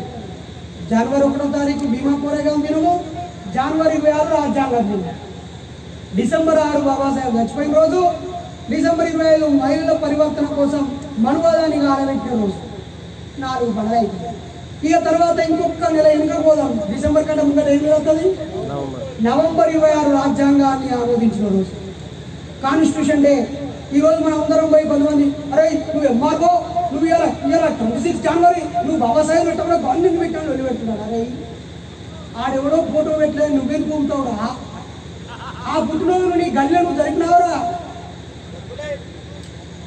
నీ కులపలతో జరిపినావా? నీ దోస్తులతో జరిపినావా? నీ పిల్లలతో జరిపినావా? నీ ఇళ్ళలో జరిపినావా? వాడెవడో ఫోటో పెట్టలేదు నీకు మండుతాను, కానీ నువ్వేం చేయలేదు నీకు మండలే కదా ఫస్ట్. అందుకే నవంబర్ 26న ఈ ప్రభుత్వం జరిపినా జరపకుండా మన బతుకుల్లో వెలుగు నింపింది రాజ్యాంగం. కాబట్టి రాజ్యాంగం మీరు ఈ దగ్గరే జరుపుకోవాలి. ఒక్క అడుగు కావాలి. నవంబర్ కంటే ముందట ఏమవుతుంది? అక్టోబర్లో పెద్ద పండుగ వస్తుంది. దాని పేరే దసరా పండుగ. ఆ దసరా పండుగ రోజు అసలు దసరా పండుగ ఎందుకు వచ్చిందని పెద్ద వీడియో చేసినారు, గంట వీడియో.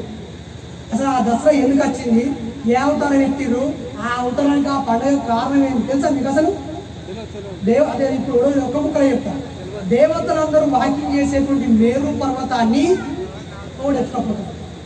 దేవతల తల్లి అయినటువంటి అతిథి ఆమె గొడుగు ఓడెత్తుకపోతారు. అలాగే ఇంద్రుడి కూర్చో ఒడుకుంటుకపోతుంది. అంటే ఒకది రాజ్యాధికారం పోతుంది, ఒకది సంపద పోతుంది, ఒకది వినోదం పోతుంది. ఈ ముగ్గురు కలిసి 3 అవతారాలు ఎత్తి ఆయన్ని చంపి ఆయన దసరా పండుగ జరుపుకుంటారు. ఈ 3 కులాలు దసరా జరుపుకుంటే అర్థం ఉన్నది, కానీ మనకేమి ఇచ్చినా మనం జరుపుకోవాలి. మన పిచ్చిముఖం మండ మనం రాజ్యాధికారం ఇచ్చినాడు. ఒక ఆయన పుట్టినరోజు కాంక్షణాన్ని జరుపుకోవాలంటే అదే రాజ్యాధికారం సో ఇచ్చారు కాబట్టి ఆయన పుట్టినరోజు జరుపుకుంటాం. నిజమా కాదా? ఇంకా విలేజ్లో ఎస్ఆర్ శంకరం కూడా పెడతాయి. ఇప్పుడు బాపరాయన కూడా మంచి పని చేశారు. సరే, అది పక్కన వెళ్ళాం. సో అక్టోబర్ 14వ తారీఖు దసరా పండుగ మొక్కులు బంద్ చేసి దేవుడు ఉన్నాడు, సాయం చేసిండు. ఎవరు సాయం పొందిన ఆయన మొక్కుకోరు. నీకు నాకు వెళ్ళలేదు అన్నారు తమ్ముళ్ళు అక్కలు. దేవుడు ఉన్నాడు, గుడి ఉన్నది, దసరా పండుగ జరుపుకోవాలి. ఎవరు జరుపుకోవాలి? ఎవరికి లాభం వస్తే వాడు. ఇప్పుడు నాకు కొడుకు పుడితే నేను సంబరం చేసుకోవాలని పక్కింటోడు సంబరం చేసుకుంటే ఏమన్నా కష్టం, ఏమన్నా కష్టం. అదే నాకు పుట్టినాడు కానీ నేను సంబరం జరగాలి, పక్కింటోడు సంబరం చేసుకోవడం ఏదో కలిసి జరిగినట్టు కదా. అట్లనే ఆ పండుగ జరపాలి. ఎవరు ఆ పండుగ వల్ల ఆ దేవుడు అవతారం ఎత్తి ఎవరికి సహాయం చేసిండు, ఏది తిరిగి అందించిండు, వాళ్ళు గుణపడి ఉన్నారు, వాళ్ళు తీర్చుకొని. మరి మనం గిరకు రుణపడి ఉన్నాం కదా, ఈ రుణం తీర్చుకోవాలి కదా. మనం తీర్చుకోవాలంటే అక్టోబర్ 14న బాబాసాహెబ్ అంబేద్కర్ 25 సంవత్సరాల క్రితం హిందువుగా పుట్టిన నేను హిందువుగా చచ్చిపోను, ఇందులో దుర్మార్గమైన కులం అంటరానితనం ఉన్నది కాబట్టి పుట్టడం నా చేతిలో లేదు కాబట్టి హిందువుగా పుట్టాను, కానీ చచ్చిపోయేటప్పటికి ఈ కులాన్ని ఈ మతాన్ని వదిలిపెట్టి చచ్చిపోతాను. అలా అని అక్టోబర్ 14వ తేదీన ఒకవేళ పౌర్ణమి అమావాస్య లెక్కేసుకున్నానేమో దసరా పండుగ నాడు, లేదు ఇంగ్లీష్ క్యాలెండర్ ప్రకారం గ్రెగోరియన్ క్యాలెండర్ ప్రకారం అయితేనేమో అక్టోబర్ 14వ తేదీన ఆయన పరివర్తన దినం జరపాలి. ఇక్కడ ఇలా బాబాసాహెబ్ వచ్చింది కానీ ఆయన భావజాలంతో ఉన్న బుద్ధిస్టులు ఎంతమంది ఇందాక చేయమని కొంతమంది లేపాడు. దసరా పండుగ రోజు ఇలా ఉత్సవం జరపాలి, డీజే పెట్టాలి, మంచి మత్తు పదార్థం పక్క పెట్టి మంచి ఉల్లాసం వచ్చేది. పిల్లల్ని ఎగిరిపోయి ఉల్లాసం వస్తుంది, మహిళలను ఆడుకోని అని ఉల్లాసం వస్తుంది, యువకుల ప్రతిభను చాటండి ఉల్లాసం వస్తుంది. అక్టోబర్ 14వ తేదీన దసరా పండుగకి కౌంటర్గా మనం ఆయన దసరా పండుగకి వారు రావణాసురుని కాలబెడతారు, మేము రాముని వార్తలు నీకెందుకురా, నీకెందుకు వాడు కాలబెట్టుకొని వాడు చేసుకోండి, నీకేమవుతాను? నువ్వేం చేయాలి? నీకు ఎవరు సాయం చేసినా వాడికి థ్యాంక్స్ చెప్పాలి. నీ కుండకు ఎక్కడ పొక్క ఉండదో ఆ పొక్క మూసుకోవాలి, లేకపోతే ఎక్కడ నిండాలో అక్కడ నింపుకోవడం మీద దృష్టి పెట్టాలి. కానీ పక్కని గంతుముఖాన్ని నీకెందుకు? మరి ఏమైనా చేసుకోండి. ఇందాక వచ్చి ఆయన రాముని గుడి కట్టి 1 కోటి రూపాయలు పెట్టి వాడు 10 కోట్లు పెట్టి కడతాడు, ఏమవుతుంది? నువ్వు ఓగుడు ఉంటే అయిపోయి వాడు నీ కాలు మొక్కి రమ్మంటాడా? ఒట్టపిస్తా నువ్వు రా అని అంటాడా? నీకు నువ్వు బలిశాడికి పోతుంటే వాడు మెడలు కట్టి నొక్కెత్తాంటే వాడు ఒక చక్రం తీస్తాడు గుడికి. ఇక గీడి వరకు ఎస్సీ వాళ్ళు రావాలి, ఇక గీడి వరకు బీసీ వాళ్ళు రావాలి, ఇక గీడి వరకు నాయకులు పాలకులు రావాలి. ఇక ఈ గర్భగుడిలోకి మాత్రం జంజరం లేనివాడు ఎవరు రావద్దు. లెక్కనే అయినా మనకు సిగ్గు లేకుండా బుద్ధి లేకుండా ఆ బండలు మోసింది మనమే, అది కట్టింది మనమే, దాన్ని నిలబెట్టింది మనమే, అన్ని చేసింది మనమే. ఆఖరికి వాడు మంత్రం చదివి మనల్ని అంతరాణం చేస్తాడు, ఆ రాయిని మాత్రం గొప్పని చేస్తాడు. ఆ విషయమే బాబాసాహెబ్ అంబేద్కర్ కాలారాం టెంపుల్ ముందు నడవడానికి. అది ఎప్పుడైనా మీరు గోదావరి ఎక్కడ పుట్టిందని ఆలోచిస్తే నాసిక్ త్రయంబకంలో ఉంటుంది, మహారాష్ట్ర. ధవళేశ్వరం కాదు, నాసిక్ త్రయంబకం అంటారు దాన్ని. అక్కడ గుట్ట మీద నుంచి సొరికెలకి మీద పడ్డ శిల్పులు అట్లా కాకుండా మురికలు కూడా కలిసి ఆ పక్కపంటి వాగులు వంకలు కలిసి ఇట్లా తిరుక్కుంటా మహాబలేశ్వరం కానీ ఎప్పుడైనా బుక్కులో ఇప్పుడు 6వ తరగతి పుస్తకాలు ఉన్నది. అట్ట పోయి ఆగలుగుతాను. గుంటూరుని తూర్పుగోదావరి పశ్చిమ గోదావరి చేసిన కలుపుతాను. మరి ఈ గోదావరి ముట్టిన కాడు ఉన్నటువంటి ఆలయం ముందు నుంచి కుక్కలు పోవచ్చు, పందులు పోవచ్చు, కానీ ఎస్సీలు పోవద్దు. అరే గుడి ముంగట్టుకి బాట పట్టి పోవడానికి మాకెందుకు అడ్డం రా అని చెప్పి బాబాసాహెబ్ అంబేద్కర్ గారు చాలా రోజుల పాటు కొట్లాడి నడిచే ఎక్కించిండు. బాబాయ్ గుళ్ళె పోయి మొక్కే అసలు కొట్లాడు కాదు, అదంతా కాదు. అసలు రోడ్డు బంద్ చేయమని చెప్పి ఆఖరికి 1956 నేను రాముని కృష్ణుని దేవుడిగా అంగీకరించనని చెప్పిండు. గౌరీని గణపతిని మొక్కనన్నాడు. గణపతికి మనం పోయి బొచ్చని పైసలు ఖర్చు పెడతాం, కానీ ఆ పైసలు పెట్టి మన దాంట్లో అవసరం ఉన్నకి ఇవ్వండి మనకు ధైర్యం రాదు. నిజమా కాదా? ఆయన 22 సూత్రాలు ఇచ్చిండు. అవకాశం ఉంటాడు ఏమైనా ఒక పెద్ద లెక్చి చేసి బాబాసాహెబ్ అంబేద్కర్ తాను సొంతంగా రాసి 22 సూత్రాలు రాసి కింద సంతకం పెట్టిండు. నేను ఇట్లా బతుకుతా, పుట్టుక నుంచి సావు దాకా నా ఇంట్లో బ్రాహ్మణుడికి స్థానం లేదని రాసి పెట్టినాడు. నేను ఏ దేవి దేవతలను మొక్కను, ఏ అవతారాలు నమ్మను, స్పష్టంగా రాముని కృష్ణుని నమ్మను, గౌరిని గణపతిని పూజించను, బ్రహ్మ విష్ణు మహేశ్వరులను దేవుళ్ళని అంగీకరించను, పూజించను అని రాసి పెట్టింది. ఆఖరికి బుద్ధుడు కూడా నేను దేవుళ్ళని అంగీకరించను, ఆరాధించను అని చెప్పింది. ఈ ఒక్క ముచ్చట కాదు కదా ఆయన ఎంత పెద్ద విప్లవాన్ని ఇచ్చిండో. కాబట్టి మిత్రులారా, పెద్దలారా, బాబాసాహెబ్ని అర్థం చేసుకోవడానికి బుద్ధుని చదవండి, కబీర్ దాస్ని చదవండి, జ్యోతిరావు పూలే ముగ్గురిని చదవండి. ఈ ముగ్గురు చదివితే బాబాసాహెబ్ అర్థమవుతారు. బాబాసాహెబ్ పూర్తి అర్థం కావాలంటే ఆయన రాసిన పుస్తకాలు చదవండి, కుల నిర్మూలన గ్రంథం చదవండి, రాముడు కృష్ణుడు రహస్యాలనే గ్రంథం చదవండి, హిందూ మతంలో ఉన్న చిక్కుముడు అనే పుస్తకం చదవండి, ఆయన బుద్ధ ఆయన ధమ్మ చదవండి, కనీసం ఆయన రాసిన ఒక 4 పుస్తకాలు చదవండి, రాజ్యాంగం చదవండి. అప్పుడు బాబాసాహెబ్ గురించి వస్తుంది.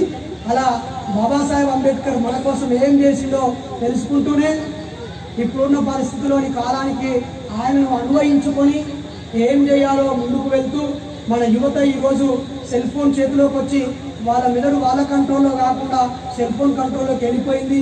రూపాయి పైసలు ఖర్చు చేయకు, సంపాదించకుండా వందల రీఛార్జ్ చేసే పరిస్థితి. అలాగే మన ఇంట్లో బియ్యం లేకున్నా పర్లేదు కానీ ఆ టీవీ రీఛార్జ్ చేసే పరిస్థితి. అలాగే మన ఇంట్లో టీవీ కూడా వాడేసే బొమ్మను చూసి వాడు ఎప్పుడు నవ్వమంటే అప్పుడే నవ్వి, ఎప్పుడు ఏడవమంటే అప్పుడే ఏడ్చే పరిస్థితి వచ్చేసింది. కాబట్టి ఇప్పుడున్నటువంటి మీడియాలో వచ్చే వార్తలు మనవి కావు, పత్రికల్లో వచ్చే వార్తలు మనవి కావు, కనిపించే సినిమాలు మనవి కావు. మన బతుకు చిత్రం వేరు. ఈ బతుకు ఇలా ఉండడానికి కారణం వాళ్ళు మన బతుకు ఎలా ఉండాలని కలలు కన్నారో ఆ దిశగా ఆలోచించాలి. ఒక దశ అయిపోయిందిగా, బొమ్మ పెట్టి అయిపోయింది, 70 ఏళ్ళకి పెట్టినాం. ఆయన భావజాలం ఎన్నేళ్ళకు తెచ్చుకుంటామో, ఎన్నేళ్ళకు మన మనసులోకి ఆయన ఆహ్వానించుకుంటామో ఆలోచించాలని. అవకాశం ఉంటే ఈ ప్రాంతంలో నిరంతరం 2-3 నెలలకు ఒక మీటింగ్ జరుపుకుంటూ నువ్వా నీనా అని కాకుండా విషయం ప్రధానంగా శ్రమించేవాడు గౌరవించబడుతూ, త్యాగంతో నిస్వార్థంగా ఉన్నవాడు నాయకత్వం వహిస్తూ నిరంతరం ఆయన స్ఫూర్తిని కొనసాగించే దిశగా మీరందరూ పాటుపడాలని మనసారా కోరుతూ మరొక చివరి మాట, దయ్యాలు లేవు, దేవుడు లేవని చెప్పిన వాళ్ళ దయ్యాలు పట్టుకుని పెడతారు. మనందరూ వాళ్ళు దేవుడికి ఒకటో పువ్వులో పనులు కొబ్బరికాయ నడుతుంది, కానీ దయ్యానికి అయితే మా కోళ్ళు గోర్లు మేకలు నామాలు పెద్ద వెళ్ళి కాళ్ళకు నల్లదారాలు, మెడకు నల్లదారాలు, చేతులకు నల్లదారాలు, ఇట్లా ఈడ దిష్టి బొమ్మలు, ఆడ ఏ ఇల్లు చూసినా ఎర్రముద్దలు పచ్చముద్దలు అని చెత్త చెదారం రాసి పెట్టుకుంటారు. దానివల్ల ఉపయోగం లేదు. సచిన లెవెల్ దయ్యం గారు అక్కలు. మొన్న అమావాస్య రోజు నేను కేసీఆర్ వాళ్ళ సొంతూరులో చింతమడక అమావాస్య రోజు శ్మశానం కాడ పడుకొని వచ్చిన. ఆ ఊళ్ళో దయ్యా తిరుగుతానే ఊరు ఖాళీ చేసి ఉప్పుడు అనుకుంటా. ఎవరో కేసీఆర్ గారి సొంత ఊరు, ఆయన ముట్టినూరు ఉన్నాయి. అంటే దయ్యాలంటే అంత ఉత్సాహం మన ప్రజలకి. దయ్యాలు ఉండే చచ్చిపోయినాడు దయ్యమై పట్టాడు. అదే నిజమైతే మన పిల్లలే కదా, ఆడపిల్లలు సంభవడతాడు. వాడు ఎవడో రేప్ చేసి చంపినప్పుడు ఆమె దయ్యమై వాడిని పడితే అయిపోతుంది కదా. ఇప్పుడు ఉక్రెయిన్ మీద బాంబు వేసినప్పుడు రష్యా ఉక్రెయిన్ చచ్చిపోయిన సైనికులను దయ్యమై రష్యాని పడితే అయిపోతాయి కదా. అమెరికా ఈరోజు నాగసాగి పట్టణం అనుభవం వేసినప్పుడు చచ్చిపోయిన జపాన్ వాళ్ళు అమెరికాను పడితే అయిపోదు కదా. ఇక్కడ మనల్ని ఎవరైనా చంపితే మనం దయ్యమై పట్టచ్చు కదా. బాగా తినకపోతే ఆత్మహత్య తిరుగుతారట. మరి ఇక్కడ బిర్యానీ దొరకక చచ్చిపోతుంది. మరి చచ్చిపోయాక బవాచి బిర్యానీ, పారడైజ్ బిర్యానీ మాయమైతే కంప్లైంట్ ఇచ్చారా పోలీసులకు? లేకపోతే పెళ్ళై సెక్స్ కోరిక తీర చచ్చిపోయి కాములు మూతమైందట. మరి కండ తిరిగిన మహేష్ బాబు నాకు అయ్యో దయ్యాలు వచ్చి పట్టి పీడిస్తున్నాయి, లేదా ప్రభాస్ గారు అబ్బా నన్ను మస్తు దయ్యాలు ఇబ్బంది పెట్టినాయి, చచ్చినాక కూడా వాళ్ళని ఓడుకోరు. మళ్ళీ ఇక్కడ వీళ్ళనే పట్టుకోవాలి. ఇంకా అంటే తిరుమల అయితే కారం పెట్టుకోలేదు నాన్న, అదంతా ఉత్తమచ్చట. దయ్యాలు ఉన్నాయి, భూతాలు ఉన్నాయి, దేవుడు ఉండడు, కులాలు ఉన్నాయి అవి పోవాలి, మతాలు ఉన్నాయి అవి పోవాలి, మూఢనమ్మకాలు ఉన్నాయి అవి పోవాలి, మన ఖర్చులు తగ్గాలి, పొదుపు పెరగాలి, జ్ఞానం పెరగాలి, మన ఇంట్లో ఫోటోలు దేవుళ్ళ ఫోటోలు కాదు పుస్తకాలు పెరగాలి, మన సమయం టీవీలకు సెల్ ఫోన్లకు కాదు మన కుటుంబం గురించి మన సమాజం గురించి కేటాయించాలి. ఆరోగ్యంగా ఉండి దవాఖాన ఖర్చు కావద్దని, గొడవలు పెట్టుకొని పోలీసులను ఆయనను బతికించద్దని, రోగాలు తెచ్చుకొని డాక్టర్లను బతికియద్దని, మీకు మీరు గొప్పగా నిర్మితమై ఐక్యంగా ఉండాలని మనసారా కోరుకుంటున్నాను. సో నన్ను ప్రేమతో ఇక్కడికి పిలిచిన నిర్వాహకులకి, ఈ నిర్వహణకు సహకరించినటువంటి దాతలకి, నిస్వార్థంగా ఇక్కడికి వచ్చినటువంటి మహనీయులకి, మరీ ముఖ్యంగా ఇక్కడ భారత రాష్ట్ర సమాజంలో ఎవరో చేయలేకపోయి బాణాసలు ఓకే మనందరూ ఒక గ్రూప్ ఫోటో దిగాం. సో మిగతా వాళ్ళందరికీ పేరు పేరు నా కృతజ్ఞతలు తెలియజేస్తూ నా ఈ చిన్న ఉపన్యాసాన్ని ముగిస్తున్నా. మరో మీటింగ్లో మళ్ళీ థ్యాంక్ యూ. భజనానికి అందరి తరఫున కృతజ్ఞతలు, థ్యాంక్స్ అన్న. మరి అంబేద్కర్ విద్యా సంఘం సభ్యులు అందరూ వేదిక మీదకి వచ్చి